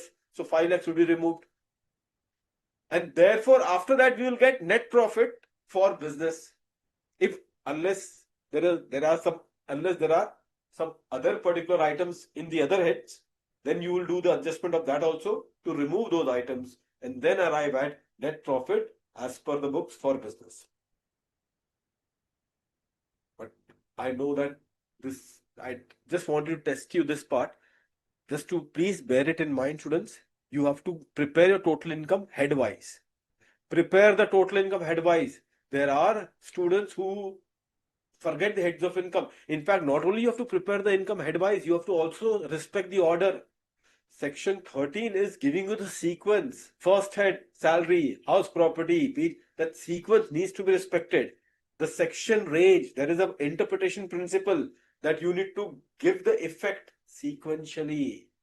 Unless there is an overriding provision which starts with notwithstanding. So if there is an overriding provision, then that will prevail. If there are no overriding provision, then as per the principle of interpretation, the sequence has to be respected. So anyway, students, in this context, I will remove this item. Let's see the next one. Bonus to the employees, note number 3. Let's have a look to note number 3, students, over here. What does this note number 3 say? Quickly, students. Note number 3. Bonus 4,50,000 was paid on or before 31st July 2027. and the balance 1,50,000 was paid 15 December. Was bonus also covered under section 37? Yes.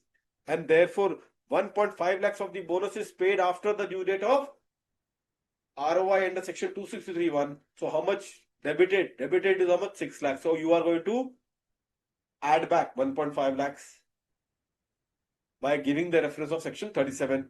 Commission to a whole-time director, students, 2 lakhs. Let's have a look. Commission given 2 lakhs. Commission. The commission would otherwise have been payable to director as dividend. Here, entire commission, students, would have been payable to the director as what? As a dividend. In that case, students, shall we say add back? Just now we have seen in this scenario, bonus and commission. In that case, isn't it? So under section 36 over here, so what we will say that yes, the commission which has been there would be added back in that context. That is rupees 2 lakhs. That is rupees 2 lakhs. Employer's contribution to the recognized PF. So far, so good. 3 lakhs. No, don't worry. Employee's contribution to recognized PF recovered from the wages. What you will do of this 2 lakhs of the employee contribution? Add as income of the employer. And the deduction only if it is paid within the due date of 263 subsection 1. Then employer's contribution to superannuation fund. So far, so good. There is no limit also given under the income tax law. Only for NPS, we have the upper limit of 14%. Employer's contribution to NPS, 3.5 lakh. This is important then. 3.5 lakh, students. Note number 5. Note number 5, students. Let's have a look. NPS, note number 5. NPS, note number 5, students. Over here. Item, the salary, basic plus DA forming part of retirement benefit, covering is how much? 20 lakhs. So 20 lakhs is the salary. 14% of 20 lakhs, students. 14% of 20 lakhs is the maximum limit. How much is this then? It is 2.8 lakhs is the maximum amount. How much he has debited or how much he has paid, which he has debited. How much he has paid that he has debited, students, over here.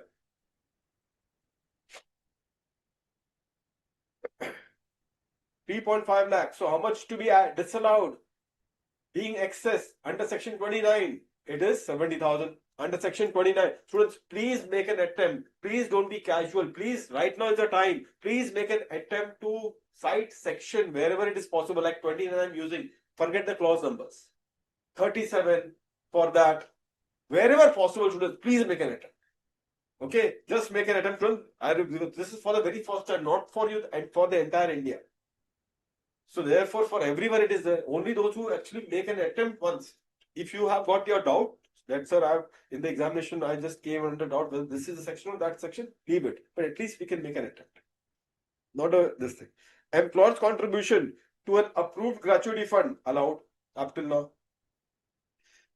Provision for gratuity, general, unfunded. Students, can you see this? This is a provision for general, this is unfunded. So therefore, this kind of a provision disallowed.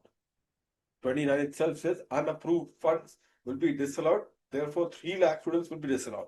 Contribution to staff welfare trust, only staff welfare trust, which is an unrecognized, 2.5 lakhs disallowed. 2.5 lakhs students disallowed. Expenditure on promotion of family planning amongst employee. Now, is this a company first? Just have a look. Is it a company? Yes, it's a domestic company. How much is the expenditure? 6.2 lakhs. Note number 6. Note number 6 says what? 1.2 lakhs is the revenue and 5 lakhs is capex. Students, he has debited full 6.2 lakhs. Out of 6.2 lakh, 1.2 lakhs, we don't have any issue. Whatever is 1.2 lakhs is a 100% deduction. But remaining 5 lakhs, only 1/5 is allowed as deduction. Remaining 5 lakhs, 1/5. So only 1/5 would be allowed, which means how much would be disallowed in the current year? 4 lakhs. Out of 5 lakhs, only 1/5 is allowed in the current year. So how much would be disallowed? Remaining 4 lakhs, which is also debited. So 4 lakhs would be added back in this context. 4 lakh students would be added back? Yes. Next particular part, students, in this case, leave encashment. Again, leave encashment, is it covered under section 37? Payment basis? Leave encashment, is it covered under 37? Yes. So how much for that particular part, students? Leave encashment for this one.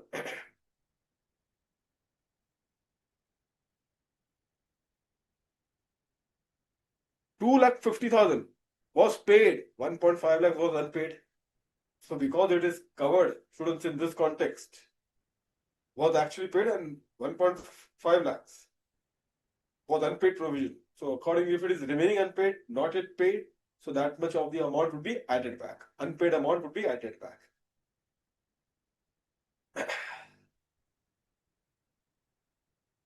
Students, wages paid in cash to employees deputed to a site with no bank. Just now we have seen rule number 26. Old rule 6DD, new rule is rule number 26. Note number 8. Just have a look, students, first of all over here. This. Cash wages of 13 were paid to the employees deputed to a remote site on which on the dates of payment was not served by any bank. Can you see this 18 to 28? How much is this? Is it 15 days has to be the continuous period? How much period it is? Only less than 15. And you have paid more than 10,000. So to get the relief under rule 26, the period has to be for continuous period of 15 days. Here it is less than 15 days. If it is less than 15 days, accordingly it will be disallowed. Accordingly, it will be disallowed. Is that point clear to all of you? Everyone. Because the relief is only when it was for continuous period of more than 15 days. 15 days or above.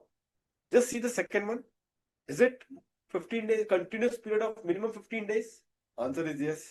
So therefore, this is covered under Rule 26 relief. So nothing would be disallowed. August 26 students. What about this one? Again, this is only 8 days. Only 8 days students. 14,000 disallowed. So therefore disallowed.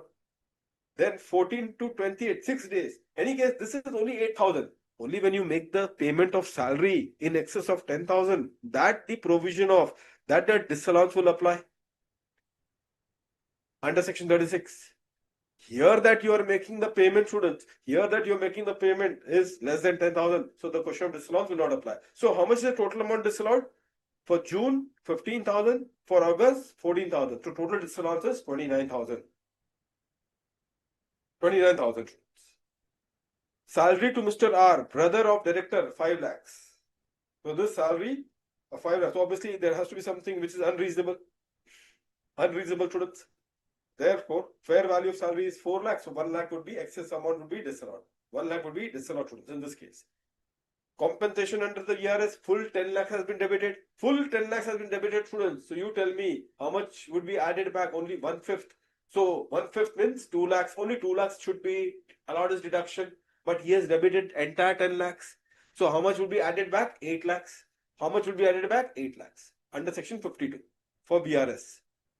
Income tax borne by company on non-monetary perquisite of the employees, 1,20,000. What are you going to say, students, on this one? Again, disallowed specifically under that section. Keyman insurance premium allowed as deduction? Answer is yes. So, students, this is what it is. So, in this, students, I'm telling you why you will at least will be getting 2 or 3 adjustments. Primarily, this is generally you find a lot of probability of these adjustments coming in the examination, especially in the total income question. So therefore, that's the reason why these are the various items. And I want you now in the break, students, please go through the solution. This PDF is already there with you. So I want all of you to just go through the solution once. We have discussed it already. Just go through it. And as much time you will go through it, it will just get registered in your mind once and for all, students. And you will never forget it. Okay? Students, take a 10 minutes break and then we shall come back. 10 minutes break.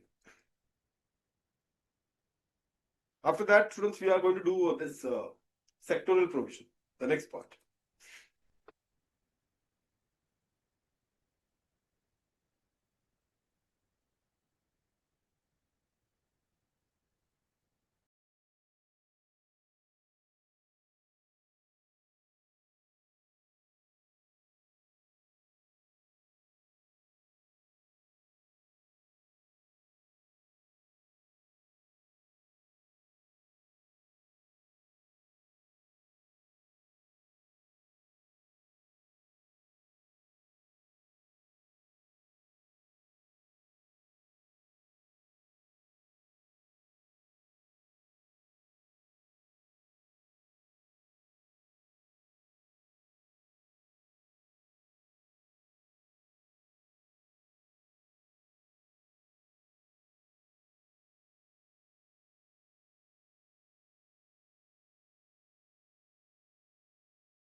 So welcome back, students.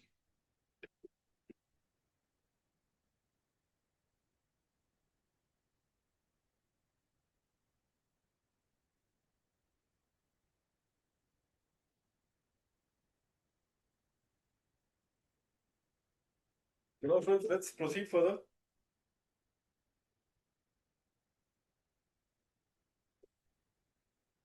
Any doubts, students, that you have? संकेत जी ये live है ना अभी?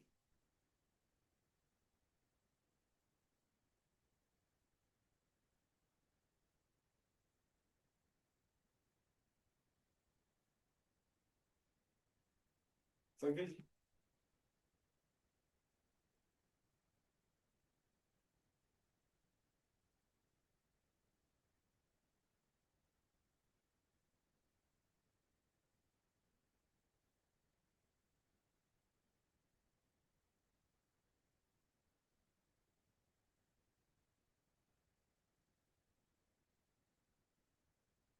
Students, confirm but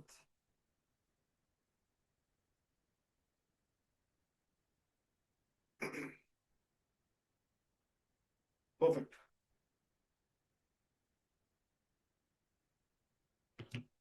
Radha, Kaniya, Abhijit. So now, students, perfect. We'll proceed now. So this was all about, students, the entire particular context that we have discussed was on the employee particular part. All the Q&A students have given, we discussed this entire case study. Just students ensure to go through one more time this case study so that it becomes very much formidable in terms of your memory. Now, students, the second part we will now discuss. In PGVP, I told you, students, that if you recall, the business income is net profit as per the books for business. The net profit as per the books for business, students. That is what we have discussed. The net profit as per the books for business, which is as per the commercial accounting principle. Always that, keep that in mind. Now, commercial accounting principle, students, I told you. What do you mean by commercial accounting profit? Commercial accounting principle, there is just visualize your profit and loss account. And in your profit and loss account, there's a trading item. So all the trading item has to be considered as per the commercial accounting principle. And then thereafter, there are some operational or item which are considered in the normal course of business. So those expenditure also has to be considered for the purpose of determining the profit as per the commercial accounting principle. That is what we learn. Now tell me, students, in the net profit, we know that the deduction, students, that you get, students, the deductions that you are getting is of the expenditure. That is what you do. Do you get deduction of bank to bank? Do you get deduction of a capex? No, you don't get deduction of a capex. If you want to get a deduction of capex, then there has to be some specific provision under the head PGBP which should allow the deduction of capex. We have already given some examples, old section reference 35 AD. My next question is whether you get deduction under the normal commercial accounting principle when the journal entry is bank to bank. Bank account debit to bank account debit. Bank account debit to bank account credit. Whether you get deduction and when you prepare your net profit as per the commercial accounting principle, do you get deduction? Answer is no. Why? Because obviously net profit only the expenditure will come. Bank account debit to bank account. That is something goes under the balance sheet item. There is no question of deduction. But if there is a specific provision, under the head PGBP, will you get deduction of amount which is deposited in the bank? An amount which is deposited in the bank, whether you can get deduction if there is a specific provision? Answer is yes. Answer is yes. So therefore the question is, do we have? Therefore the question is, students, do we have a specific provision to that effect? Do we have a specific provision, students, to that effect? Answer is yes, students, we do have. three sections are there where the deductions that we get is of the deposit amount. Three sections are there, students, where the deductions that we get is of the deposit amount. Which are the three sections? We will see one by one. These three sections, I don't think it was there in the inter-CA. But first section, students, is about the tea, coffee, rubber development allowance. Tea, coffee, rubber development allowance, students. This is a section where you get the deduction of the amount that you deposit in a bank account which you create with NABARD. Like, for example, a bank account that you create for post office, you make the deposit in the post office, you get deduction. Same way, with a NABARD, if you create a bank account for some specified purpose and you make a deposit in NABARD, then these companies, tea, coffee, and rubber, these companies do get deduction on the deposit itself. Similarly, there is another section where oil companies which are into exploration, if they make a deposit of an amount as provided in the section, then on that deposit of the amount, they get deduction. That is the second one. You say, but what is the reason why they are getting deduction? I'll tell you, but at least be clear on which is the companies that I'm targeting. Three companies are there. First company was tea, coffee, rubber development company, tea, coffee, and rubber companies, which when they create an account with NABARD, when they have created an account with NABARD, and in that, if they make a deposit, on that deposit, they get deduction. That is the first one. Second company I told you was about an oil company, which if they put the money in deposit, as per what we are going to discuss, then on that deposit, the oil company will get deduction. And the third one, students, is the financial entities.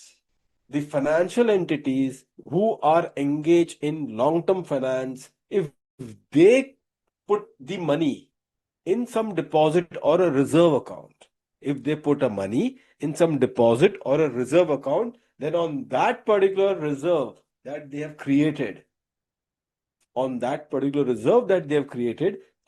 they get deduction. So these deductions are not of an expenditure. These deductions is of putting your own money to another account. Putting your own money in another account. Now the question is, people are getting curious to know, sir, what is the reason why they are getting deduction like this? That is a curiosity at the end of the day. So the curiosity is like this, students, that here, so far as the tea company is concerned, students, so far as the tea company is concerned, the government wants that they should use the money that they have deposited, the money which they have deposited, they should use that money for the development of their business. So you develop your business, students, you develop your business, family, and for development, you put the money in that deposit account, and through that account you develop the business. And because of that development, what happens, students? Because of that development, the government will definitely help. It will also be helpful for government, because this sector earns a lot of foreign reserves, but because of the export that India do in these sectors, and also the kind of the massive employment that this sector provides. That is precisely the point. That is one of the point. The second and important one, students, for the second company, oil company, they get deduction, students. Do you know the reason is? The name, see the name, site restoration account. Site restoration account. What do you mean by site restoration account? See, these oil company, say for example in Rajasthan, they have got the oil, they got an oil well for 20 years. 20 years, say ONGC, who got the oil well, they will be drilling the ground. Just imagine 20 years. Imagine the entire particular earth, environment, entire issue would kind of consequence on the environment that will happen in that entire area.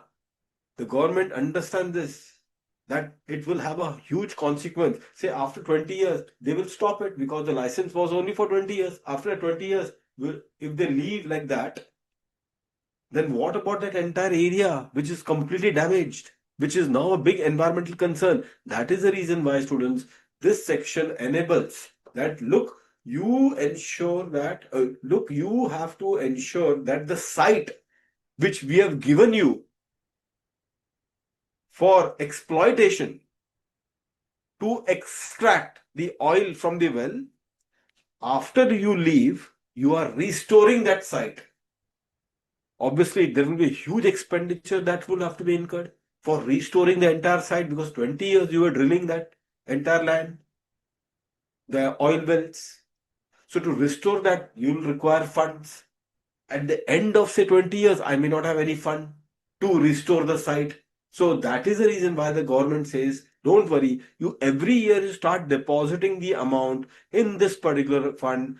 Every year you start depositing the amount in this particular fund, and we will give you the deduction. So deduction is on deposit, not on expenditure. Deduction is on deposit, not on expenditure. I hope that all of you are clear with this one. And the third one, students, if you can see over here, is about the case of 32E. As I told you, this is for the financial entities which are giving, which are into a long-term borrowing, which are giving long-term finance. Now the government wants these entities to be very healthy. These entities to be very healthy, and these entities to keep on giving long-term finance. And therefore, if these entities, if they would want to be healthy and the government wants them to keep on giving for a long term the finances, then these entities should, whatever profit that they earn, from that profit, some portion they should create in a reserve. Put that amount in reserve every year. Start putting the amount in reserve so that you are long term viable in the long term finance business. You are viable for a long term period. And the government is giving you a tax incentive that you put the money in the special reserve account, you deposit the money in a special reserve account, and we are giving you the deduction. So please understand, students, in these three sections, the deduction is not of the expenditure. The deduction is of what? Is of the deposits. Now, let me in fact take you through to this particular part. The first one, since the notes, as I told you, the presentation we have given, we have marked the page number also, students. That this point, this page number, this particular thing, everything has been made. So please log in through the portal, students. You will be getting the notes also in the portal. Module already it is there in the website of the ICAI. But for this notes, class notes, it is there in the portal which you can take. Now, students, I'll just give an example over here. All of you, just pay attention. Allow me, students, just 2 minutes. I'll just develop the example. And then there's a case study. You can do a practice. You only will start answering me the question. You only will start answering the students in this context. So let me start.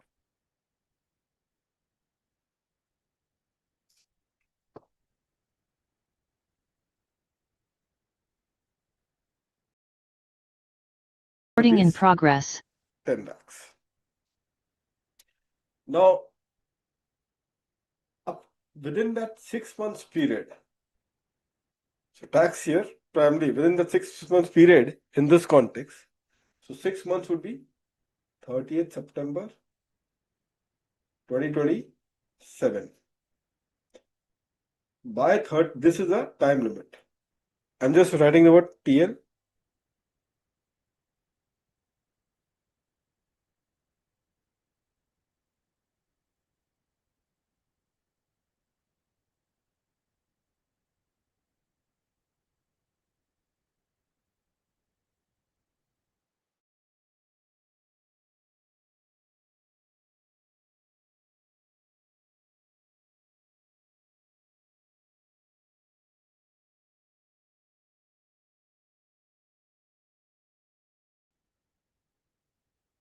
Radha? Kanaya?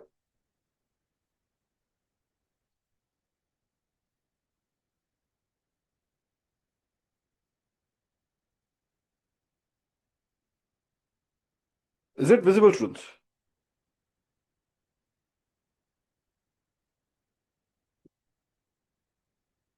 Perfect. Because something happened. Please, Kanaya. Thank you, students. So, students, just take this case study. All of you.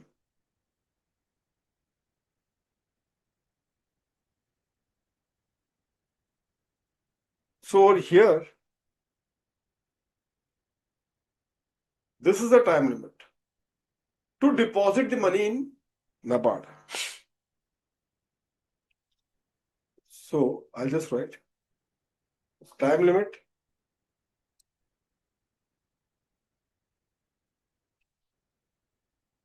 to deposit the money with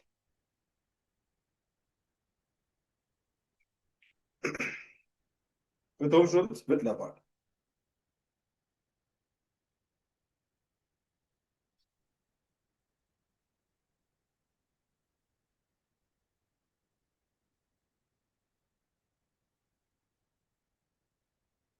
Fine, students.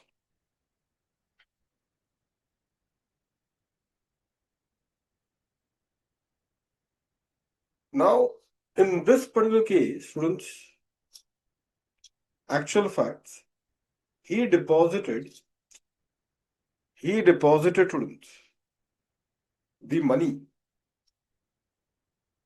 He deposited the money before the time limit, deposited money of say rupees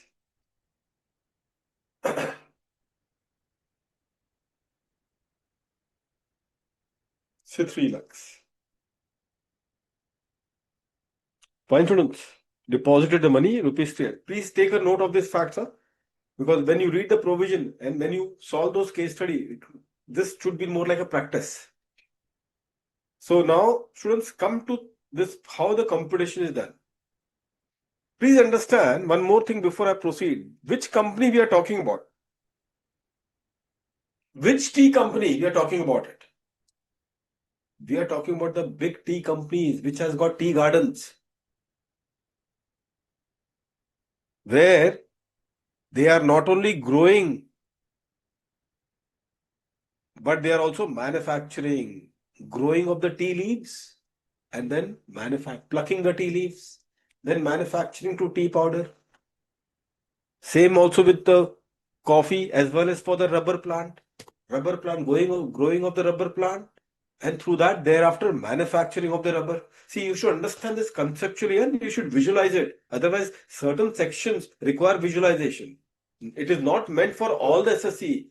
These are the big section, just like a specified business 35 AD. Is it meant for all the SSC? Specified business? No, only those who are specified. Same way, these are the big deduction. When the government is giving or carving out such deduction, it has certain very bigger or larger objective. So therefore, it is that size or that level of company that we are talking about, which is engaged in both growing as well as manufacturing of tea leaves or coffee powder or rubber, as the case may be. Okay, now students, when it is going to prepare the PGBP for tax year 26-27, okay, see the format. Net profit as per the books. Fine. Now, whatever is the net profit as per the books, in this case, say he will do add and less of all other adjustment, all other PGBP adjustment,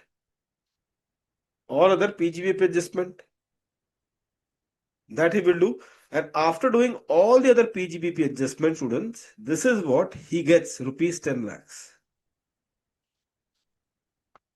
This is what he gets, rupees 10 lakhs. So this rupees 10 lakhs is profit before deduction under section 48. The section that we are doing it right now is rupees 10 lakhs. Now the deduction, students, under section 48, how much is the deduction? Please have a look. How much is the deduction under section 48? It is lower of. See the presentation also, students. First you do all the adjustments, like employee related, whatever adjustment that we have discussed, all that. Income tax disallowed, some payment allowed only on payment basis, isn't it? So lower of the following. So lower of the following means herein amount deposited with NABARD within 6 months. Within 6 months. Or please keep popping down. Or 40% of PGBP before. 40% of PGBP before section 40 deduction.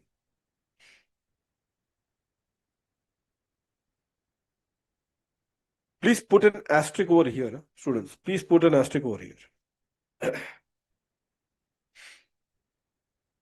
Okay. Now, in that case, students, how much is therefore deduction that will be available?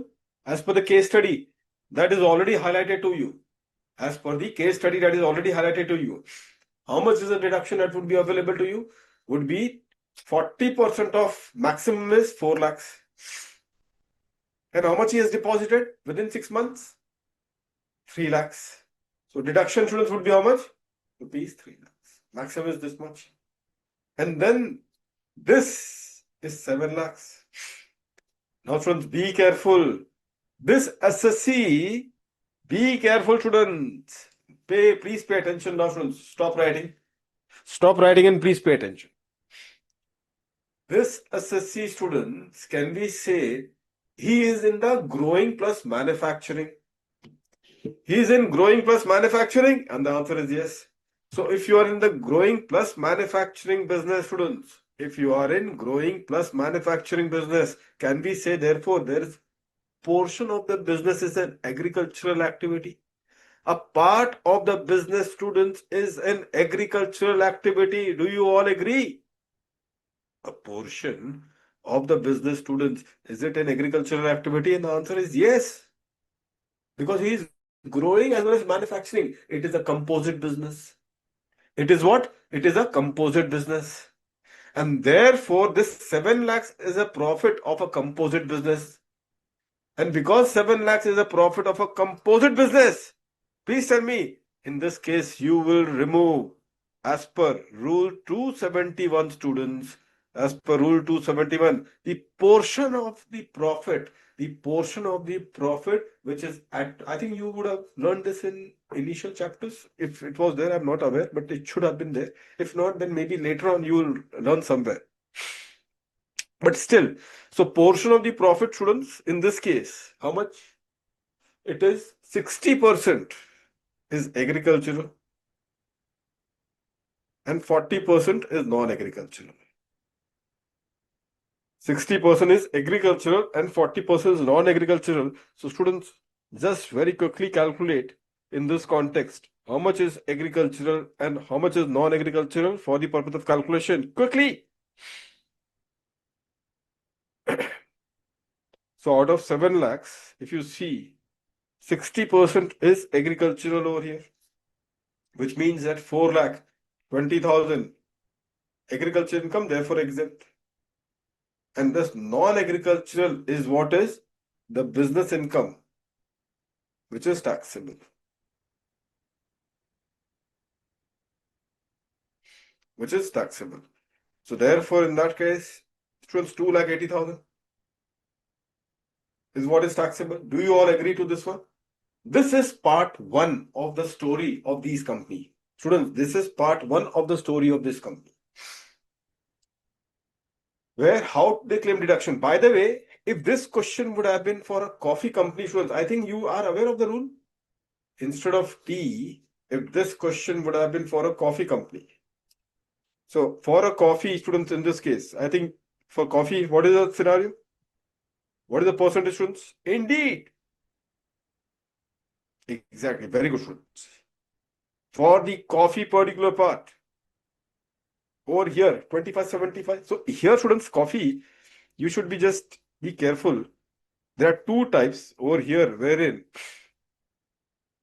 if it is a cured one or if it is a roasted or grounded.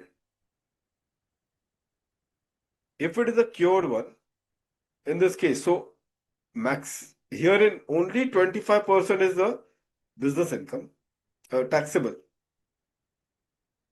and 75% is agricultural. If the question is silent, students, take 25 and 75.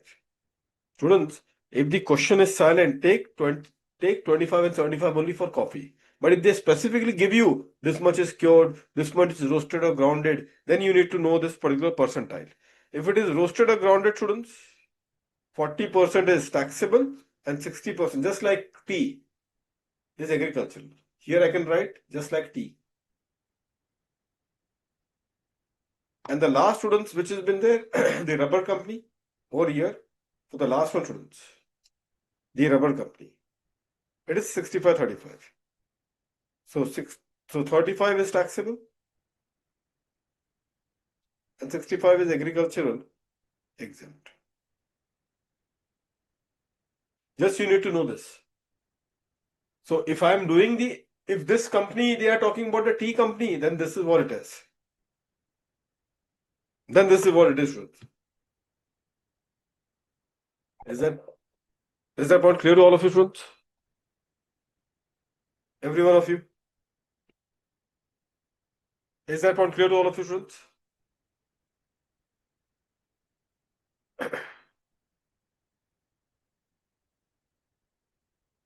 So, students, over here,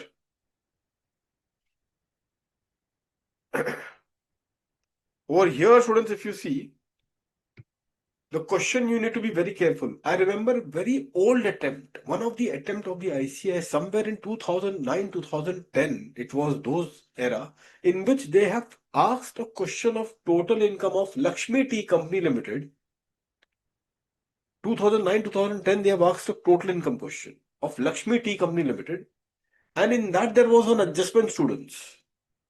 This Lakshmi Tea Company Limited was engaged in both growing and manufacturing. So plucking of the tea leaves, and the tea leaves used to be sent in the factory for manufacturing of tea powder. That we all know. That ladies who used as plucking activity. But one of the adjustment in that question was that there were few tea leaves, students, there were few tea leaves which was plucked and directly sold in the market. Because there are many small companies who cannot, what they do, they don't have a tea garden, but they have a manufacturing facility to make tea powder, but they don't have tea garden. So they rely on these big company like Tata Tea and all. So Tata Tea, what these people do, their lower grade item of the product, the lower quality of tea leaves, they pluck it and they will sell it. They don't use those tea leaves for their own manufacturing business. So therefore, this company, out of this activity of plucking of tea leaves and selling the tea leaves directly in the market, they have earned 3 lakh rupees. And this 3 lakh rupees was credited in the profit and loss account. This 3 lakh rupees was credited in the profit and loss account. Question therefore was, what is the treatment of this 3 lakh rupees? What are you going to do of this 3 lakh rupees? You will say it is 100% exempt. It is not a composite. This 3 lakhs does not have any composite element. It's a purely an agricultural income. Do you all agree, students? It's a purely an agricultural income. So please use your common sense also in these kind of a case. Don't blindly take everything as a composite. There can be some element of profit in that, which is purely an agricultural income. I hope that all of you are clear with this one. Every one of you, please confirm this, students, before now we proceed on the second part. Every one of you. So this kind of an adjustment, students, this kind of an adjustment, students, be very careful. Kanaya. Okay, so if some adjustment is plucking tea leaves, selling in the market. So you will say purely an agricultural income. Now, students, one particular point I just wanted to discuss with all of you. So there you don't do 60-40 for that. It's a purely agricultural income. Please remove it. So in that case, you know what will happen? Somewhere before this only. So some students may ask, sir, can you tell me then this 100% agricultural income, how do you remove in this computation? 100% of this one, it will get removed somewhere here only. Less agricultural income, 100%. Somewhere here only I'll remove it. Where? Somewhere here only I will remove it. Less agricultural income, 100%. I'll remove it. That is what it is, friends. Is that one clear to all of you? Everyone. Okay, so that will get removed in the immediately itself. After net profit, 100% agriculture income, remove it. Then do all the adjustment. Then arrive at the profit. This is known as the composite income of this composite profit. So do the splitting. Now, students, please be careful. I have put an asterisk over here. And students, this asterisk is for what? Please take a note. It is already there in that notes which is there, but since we are making this handwritten notes, please write. However, if the assessee is in default tax regime, if the assessee is in default tax regime or in the alternate tax regime,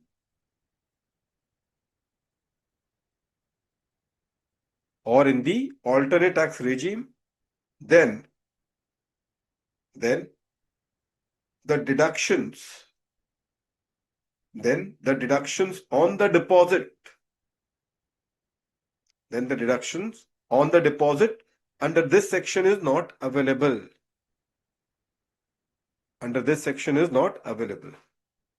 Is that point clear to all of you, students? Everyone. So supposingly, so please write, in that case,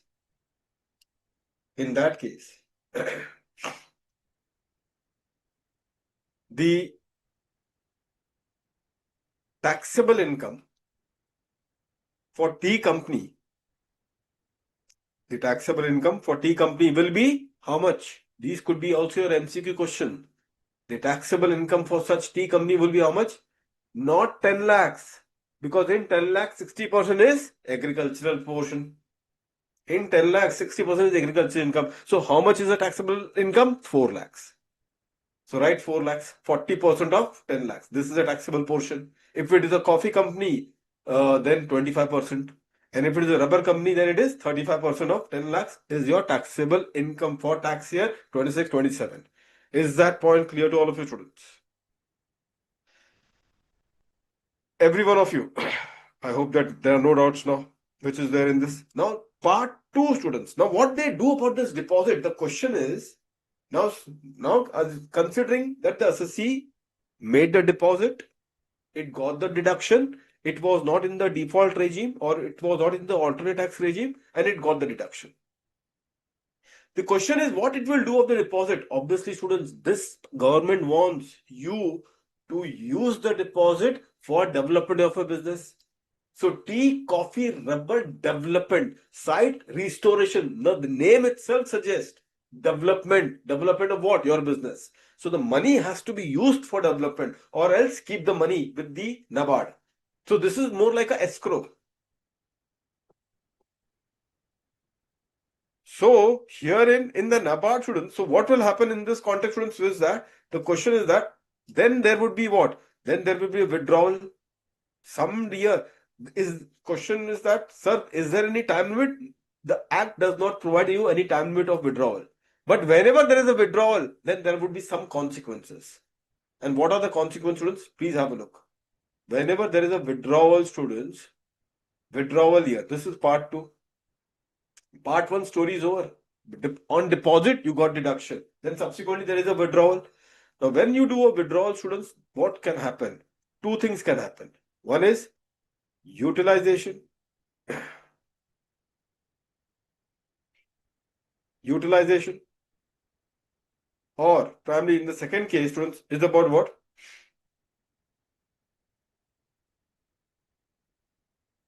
Non-utilization.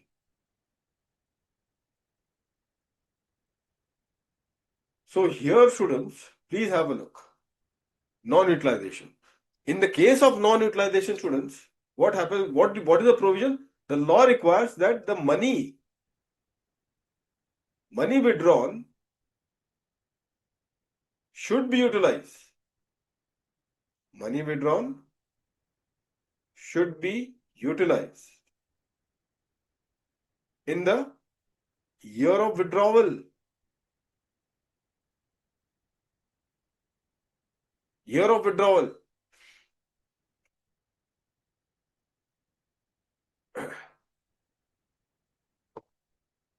Students, part 2, just write in the bracket here, assuming in part 1, deduction under section 48 was claimed. Why I am writing this? Because if you have not claimed deduction, so there is no question of part 2. Why? There is no story at all. If you have claimed deduction on the money that you have deposited in NABARD, then only you will come to part 2.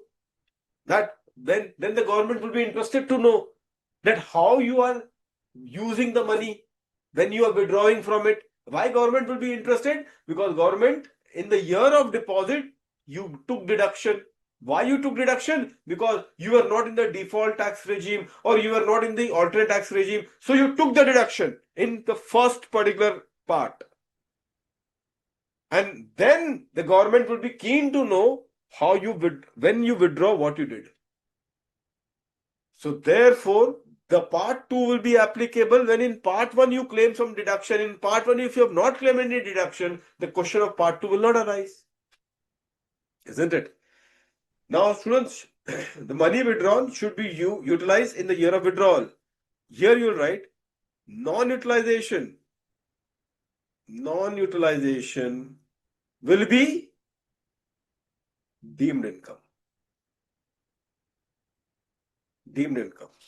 And now, students, non-utilization, deemed income in the year of withdrawal. Non-utilization would be what? Deemed income in the year of withdrawal. In the year of withdrawal. Okay. In the year of non-utilization will be deemed income. Deemed income of which year? Year of deduction, original deduction, or year of withdrawal when you have not utilized? Year of withdrawal, which means year of default. Year of default, students. Now, students, here is what you have to be careful. MCQ can be a trapper. However, taxable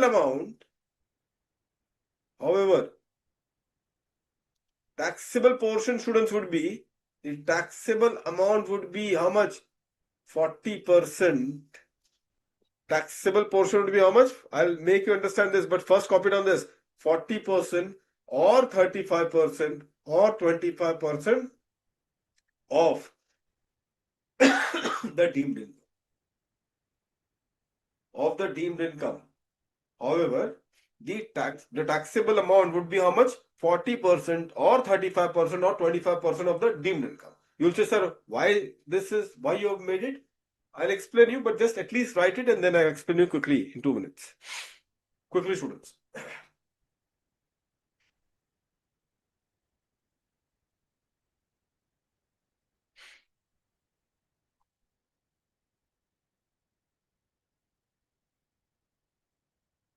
Students, so entire amount withdrawn is not your taxable income. Only 35, 25 or 40% is your what? Is your taxable income. Why is it so? Mathematically, those who would have got hold with this, mathematically they would have realized it.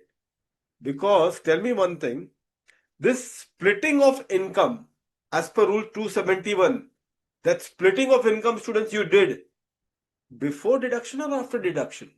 After the deduction.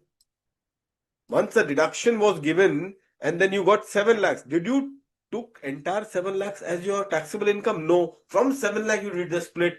Which means what? Which means that every items before it, every item before 7 lakhs has gone through a split.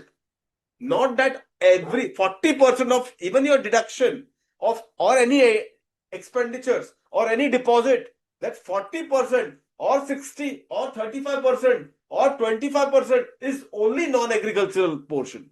Because the balance portion of 60, 65 or 75%, that balance portion is agricultural portion, be it of the expenditure, be it of a deposit, be it of the income, every aspect is agriculture. How much? 60, 65 and 75.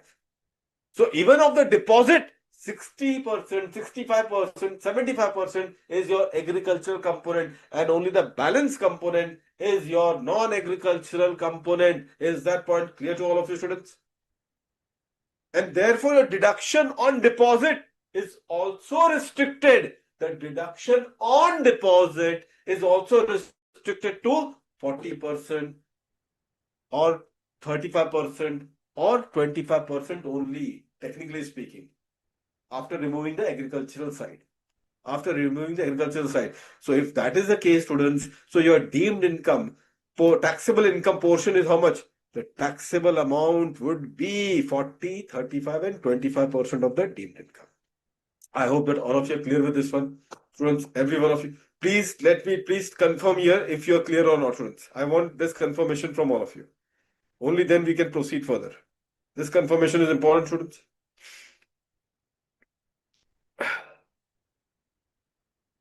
Which part, Radha? Can you just, Radha, on this thing? This one, because it will be easy for me. Which one is unclear? Just let me know.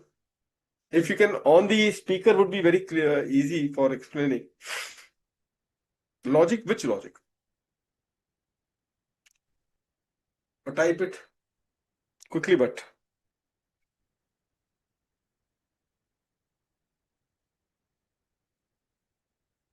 संकेत जी, ये इनका unmute कर पाएंगे राधा का? जी.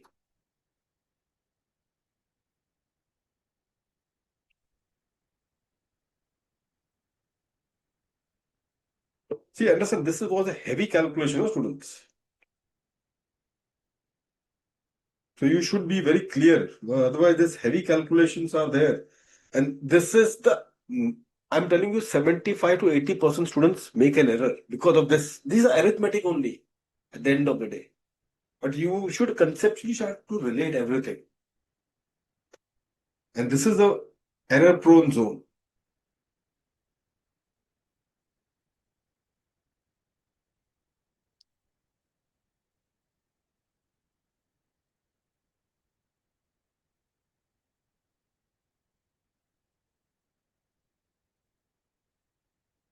The deduction logic which you explained in the last. That's what I said.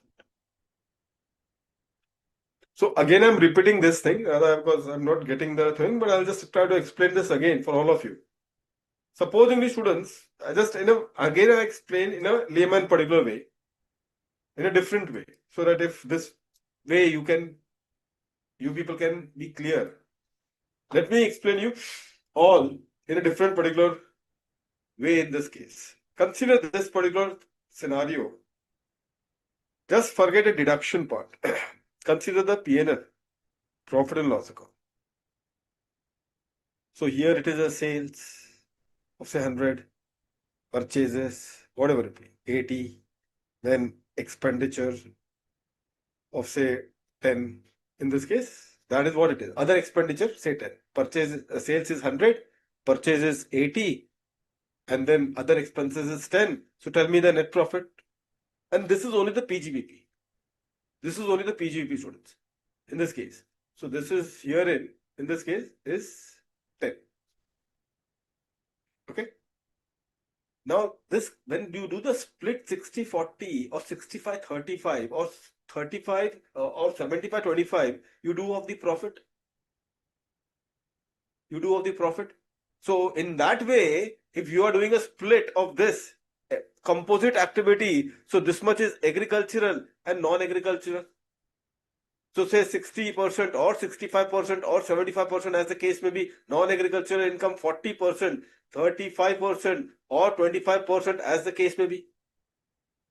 Or can you do this? Can you do a long procedure from sales only start doing this? Sales only start taking 60 or 65 or 75 and here 40, 35 and 25. And purchase also you start doing this. Every item also you start doing this. What you will get? And then you will conclude that only take this much portion. That 40, 35 and 25 portion is what is your profit. Profit. Isn't it? That exactly the point. So therefore, this is only the portion of profit. Now, in one of the deduction, say instead of other expenses, say I write what? On deposit, I'm getting a deduction. Expenses, you got deduction, na? On deposit, I got a deduction. Deposit were in NABARD. And therefore, under section 48.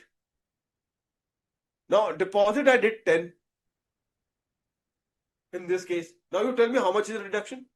If I deposit 10, how much is the deduction? 10. Deposit, then 40%. Now here, 40% of profit, sorry, deposit, just hold on. Just instead of this, let me erase this part. I'll just change the figure. I made a deposit of 10 in this context. How much is the profit before deduction? Oh, sorry, I made a deposit of 3. Let's stick with the number, students. Let's not change the number. In this case, I deposited 3. How much is the profit before deduction? Profit before deduction is 20. 100 minus 80. So 20 is the profit before deduction. How much is 20% of that? 40% of that? 40% of that is 8. So 8 is the maximum amount. This maximum amount of 8 will be compared with the actual amount deposited. How much is the actual amount deposited? 3. Now, even of this 3, do I get full deduction of 3? No, 60%, 65% and 75% of that deposit amount or that deduction amount is representing the agricultural income. And only the balance 25%, 35% or 40% is a non-agricultural portion. Because every item I will do the split. And therefore, how much is taxable? So if tomorrow anything default happens, when I withdraw the money and I don't utilize it, so default is there. Default of 3. Deemed income of 3. But whether 3 entirely would be taxable? No. Taxable portion is only how much is non-agricultural. 3 represents both agricultural and non-agricultural. And how much is taxable? When you withdraw, it is only the non-agricultural portion.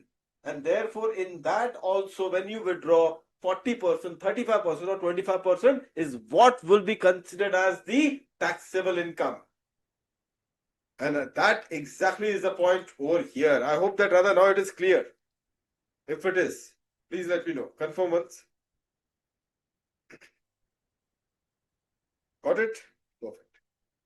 So this is how, students, you do this one particular point. Now, students, in this regard, if you just have a look, students, if you just have a look once again, please have a look.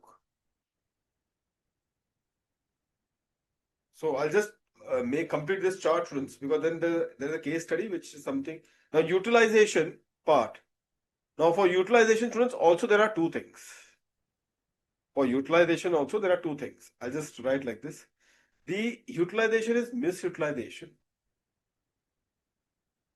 Meaning thereby, you'll say, why misutilization? Some of the expenditure.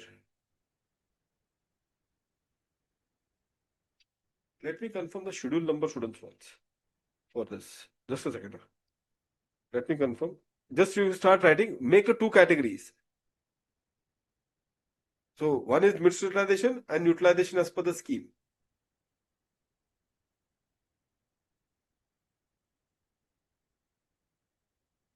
So misutilization as per the scheme, utilization as per the scheme. So this misutilization, students, as per the scheme would also result into deemed income in the year of misutilization. Deemed income in the year of misutilization. Deemed income, students, in the year of misutilization. But I told you how much would be the taxable portion, students. How much would be the taxable portion?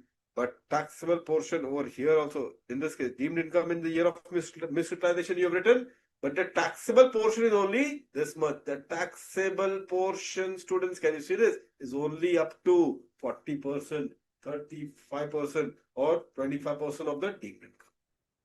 Taxable portion is restricted to 40, 35 and 25. Restricted to 40, 35 and 25 students. Is that point clear to all of you now?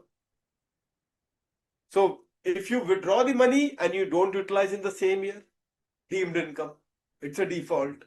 And therefore what happens in this case? It will be a case for deemed income. But how much is taxable? You don't, not the entire amount is taxable because you didn't got the entire amount as deduction. So what is taxable is what portion ultimately got deduction for which there is a default, which I have explained you already.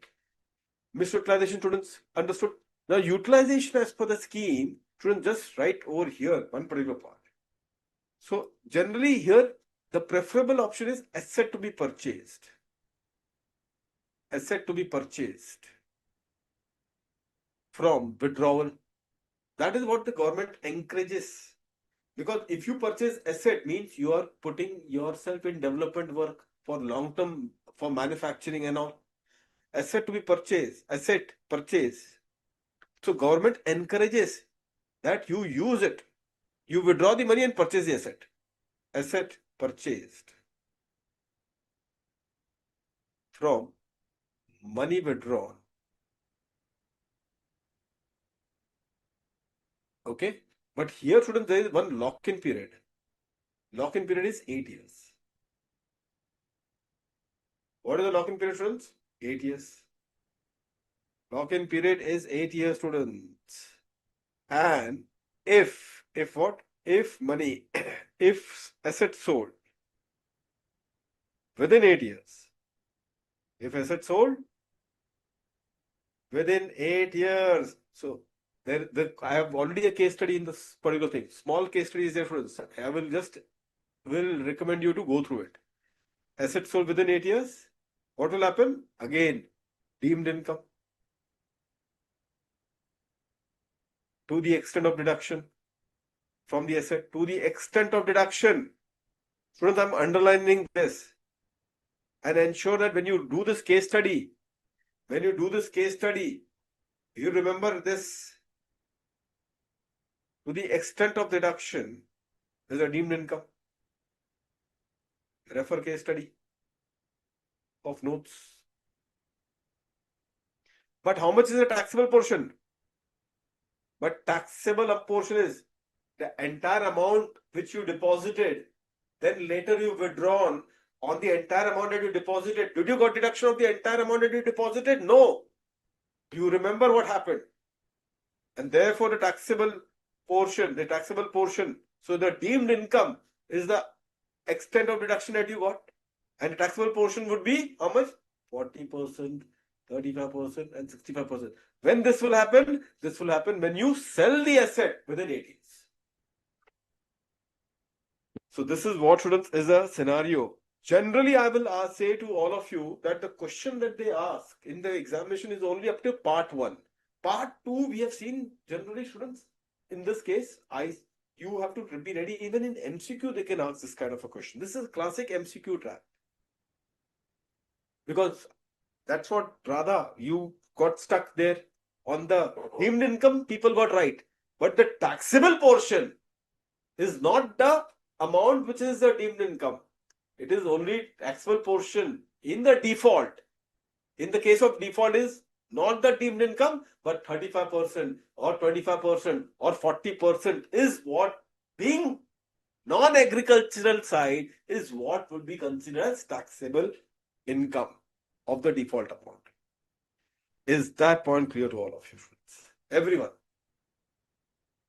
In this case, students, every one of you, please confirm this one. This is the only section which is this tricky because of this particular trap. Why? Because the next section you need not even. Radha, perfect. Kanaya, very good. Perfect, very good students. So now what is left?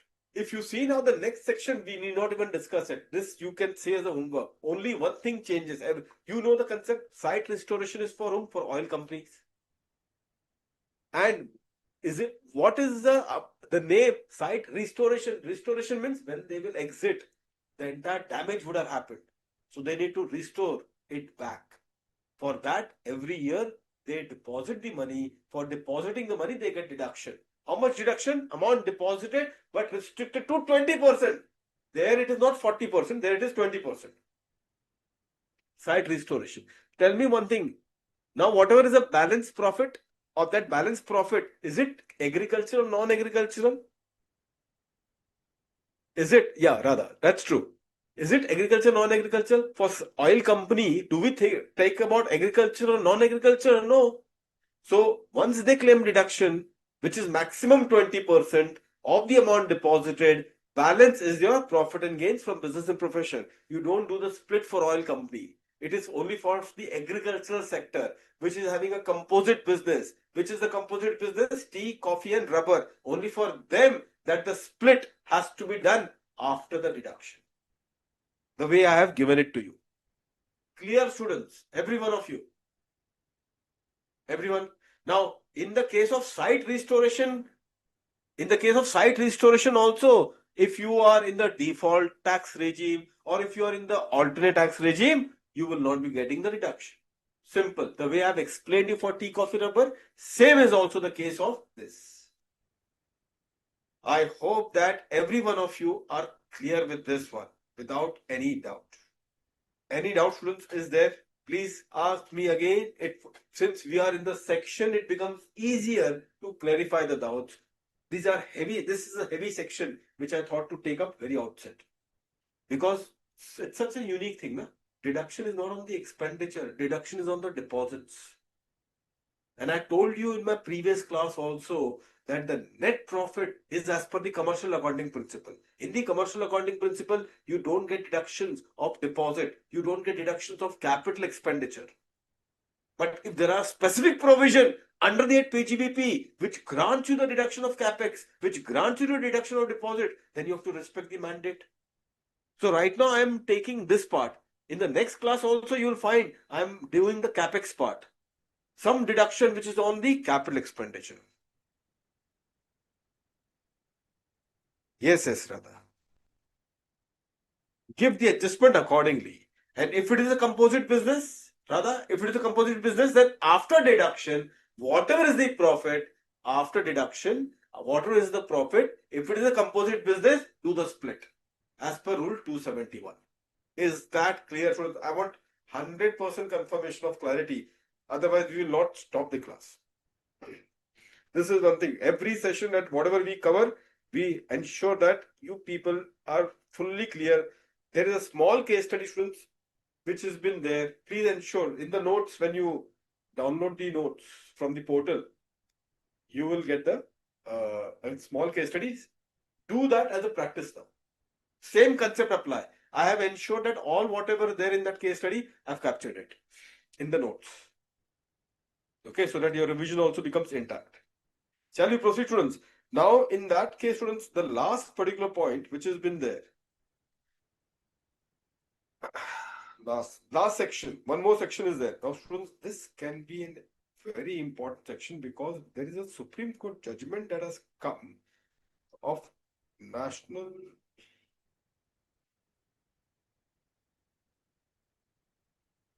Students, that judgment I'll explain in the next class, primarily. But let me, in fact, at least take you through the judgment part. I'll explain the next session. But the next section which has been there, students, what is the next section? For which company? Students, for which company? It is for financial entities which are in long-term finance. Which are in long-term finance, students. So financial entity students which are in the long-term financing, students, can you see that? These financial entity students which are in long-term finance, I told you now, the government wants them to be healthy. The government wants them to be healthy. So therefore they should put the money in the deposit account. Which is the deposit? Deposit is known as the special reserve account. Now, how much is the deduction that they get? Students, how much is the deduction that they get? Least of the three is what they claim as a deduction. Least of the three is what they get deduction. And what is the least of the three? Same thing. Two things are same. What are two things which are same? Amount that you have deposited. Students, amount that you have deposited where? In that special reserve. The way we have got for NABARD, amount deposited in NABARD, there I compared with 40% of PGBP before the deduction. Here I will compare with 20% of profit derived.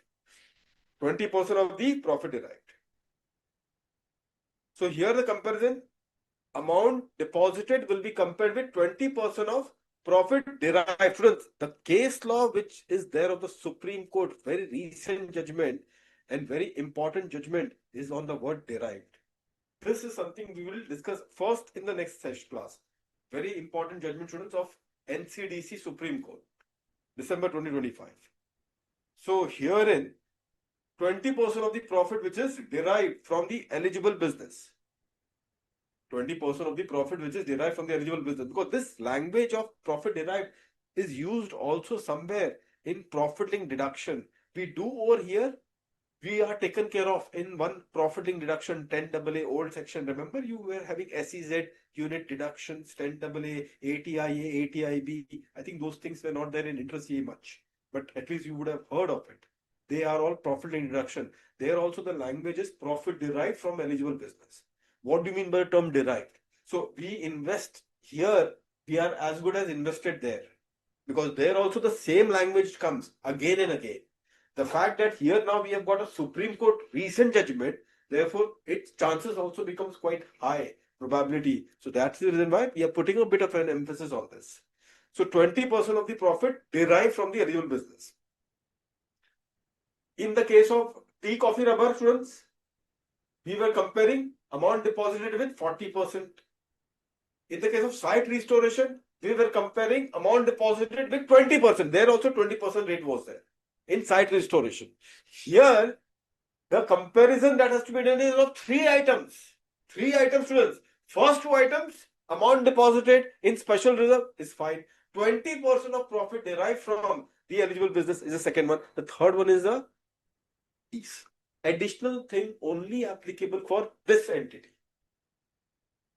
the financial entities. And what is that? 200%. 200% of what? Everything in the bracket.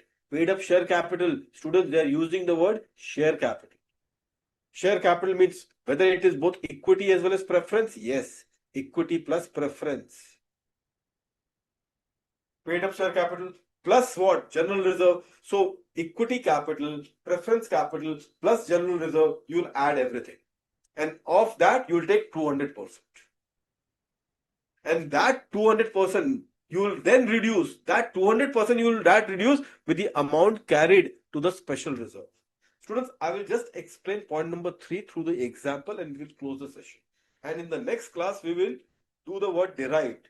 Okay, so that case law which has been there, that is one thing we will crack in this thing. I have one question, students, in this case, in the notes itself. I just want you to understand the third limb, because the third limb is something that you are coming for the very first time. Just have a look, students, over here, the question itself. The question which has been there.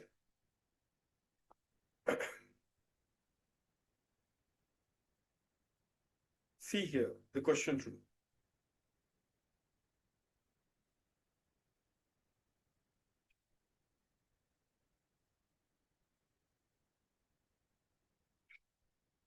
Just a second, just allow me 2 minutes.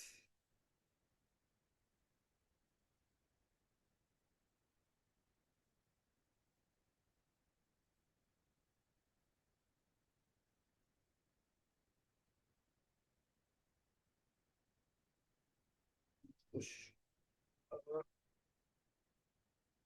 Students, let's take across this thing. Balance sheet. I'll just, all of you just take a question over it. Balance sheet as on 31st of March 2027. Balance sheet as on 31st of March 2027.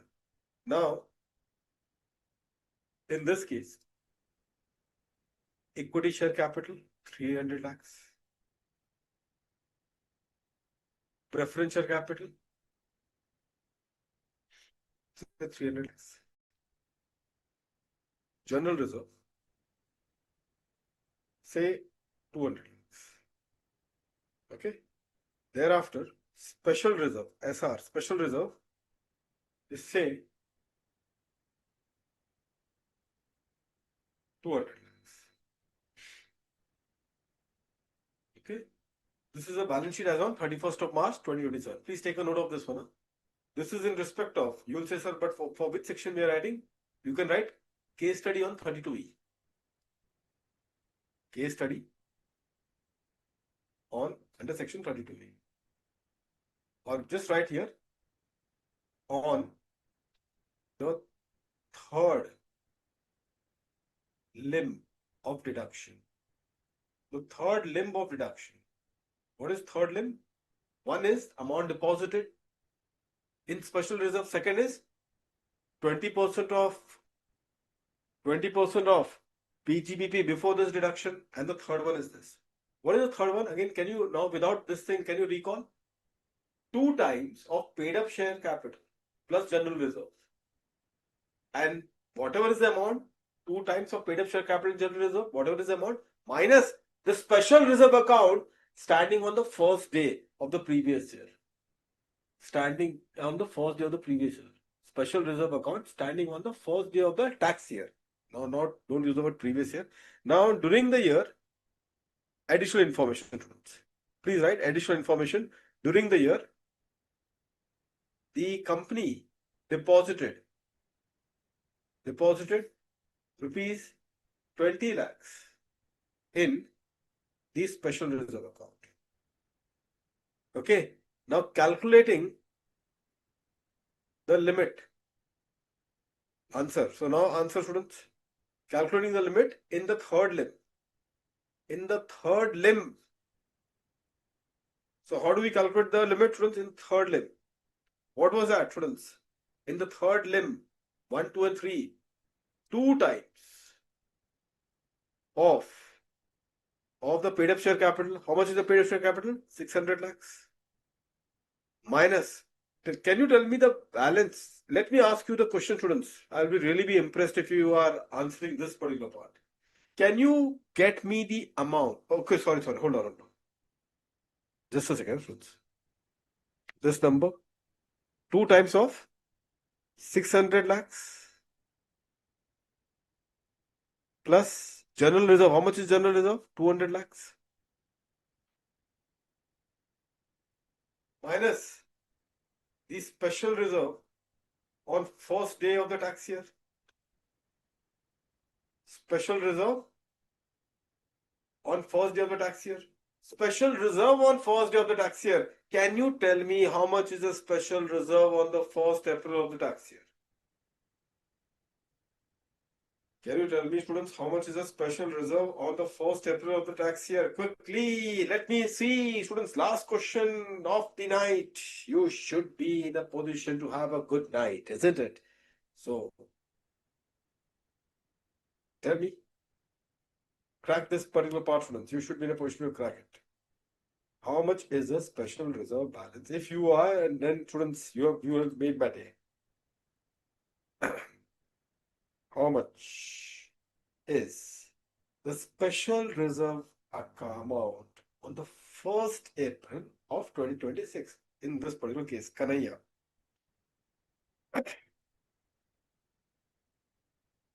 I will have to see herein.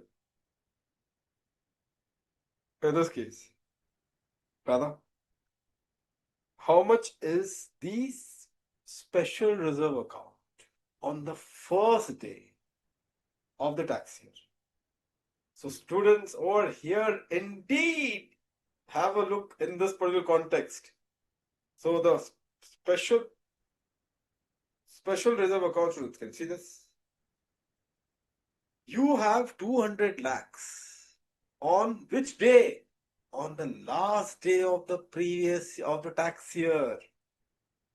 I want of the first day. And how do I get of the first day? Indeed. Very good, students. Kanaya.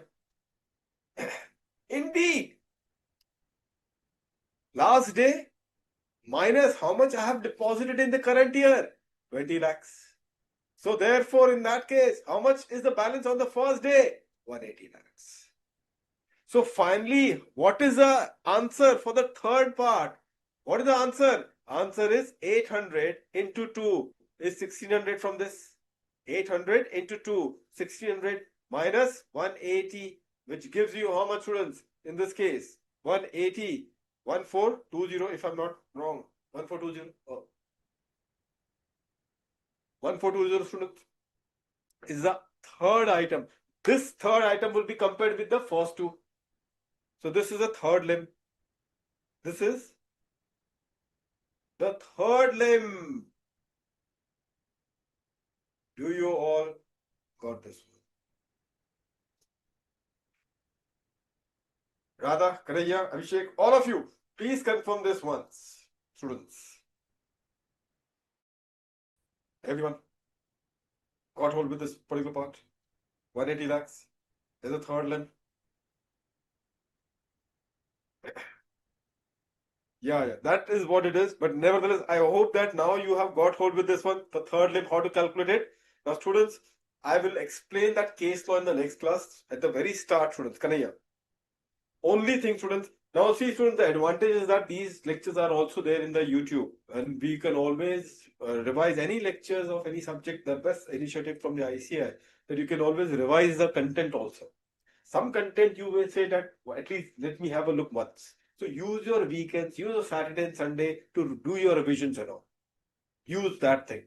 Secondly, students, again I'm repeating, the modules are already uploaded in the ICAI website. If you can go to www.icai.org, in the new training and education scheme, there, go to the study material and go to final CA May 27, November 27, you'll get the module. Up in DT till PGPP, the things are already been there. But the LVC notes that we are using in the class, these notes would be there for the students who registered in the portal. They will see the notes. Third thing, students, I gave you the homework. Please do this homework, students, because my next particular session, again, we will come up with a comprehensive question. And in that, tedious default, students, please use your weekends for this homework. At least, students, I want you to do this homework and be ready. Use your weekends for that. This is just a humble request, and that is about the TDS part. TDS, I told you, which section? 35. If the receiver is the resident, 100%, 30% is disallowed. If the receiver is a non-resident, 100% is disallowed. So what is a TDS default? That is what you will go through it. You can go through from the ICAI module also. Students, you can go through from the ICAI module also.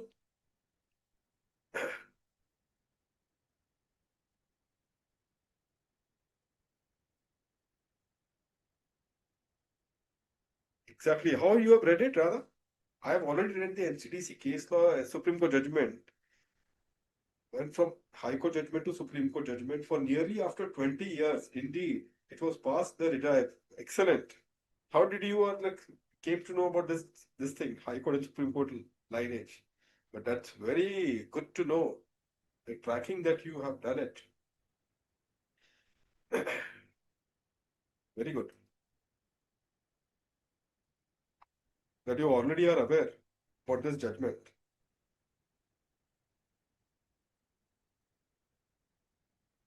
Students,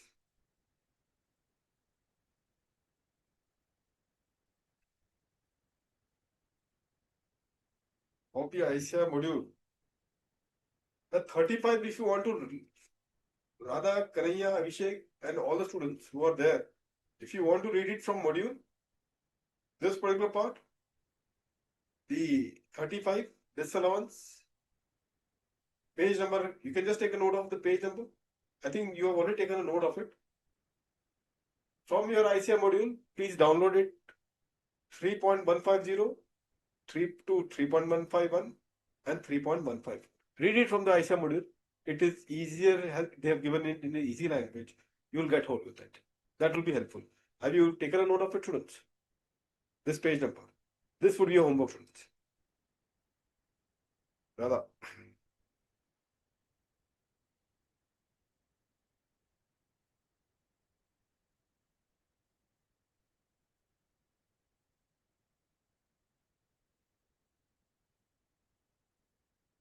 Yeah, but no, Kanaya, do a smart revision. See, one thing, the point is in final CA, while articleship is there, we understand even to the 31st July, all that thing is there. These challenges are there. But see, everyone at the end of the day have gone through this grid. So it is something, it is now your journey. See, Kanaya, it is your journey, now it's your story. So it's not that anyone was privileged at any point of time when they were doing their chartered accountancy course. The same particular thing was there. The kind of the tough life and the kind of balancing that was required. The one way to balance was like I can just tell you, like whatever the query area which I thought, or any students, it is advised that you think that this area I'm not that comfortable, because these are something very distinct to each and every student, isn't it? So if a student think that this area I'm not that comfortable, I'm a bit vulnerable, that area should be revised so that you are in the grip. Things that you think that okay, these were easy, quite manageable, those things I have got a hold of it. I could also answer during the class and I was in the correct direction. Those things you may spare when the times are quite challenging, like the way you are facing it right now. But this is what you should always keep in mind, that when the time is limited, even for revision, how to manage the limited time at the end of the day. This is the art. Students, I'm telling you, you are not doing your only for CA final course. This is for your entire life. At every stage, even of your corporate life or a highest pedestal that you go, you will always find that there is no time, and how you manage it will in fact will determine how much far you're going to grow in your career. Limited time, how you manage it ultimately will decide how you're going to grow and really escalate in your career graph. So this is the right time, students, and be very smart enough to know what to revise in those limited times, and just no time is enough. But the winner is the one who know what to be done in those particular limited time. This is the real game of CFL, students. I'm telling you, this is the game. The game. In the short time, what to be revised. That's the thing. So get into that mindset. Sooner you get into this mindset, better for all of you. Not only for a CFL journey, beyond that. Okay, students. Smart revision is the game, brother. That is true. Perfect, perfect, perfect. Very good, very good, very good. Thank you, students. Okay, I'll see you in the next session then. Okay, that's only students I have marked 3 particular this thing. Just go through that whenever you find time before the next class, and I will meet you in the next class. Okay, take care. Good night to all of you. Thank you. Bye. God bless to all of you, students. Take care. Yeah, please, Sankit. Thank you. Thank you.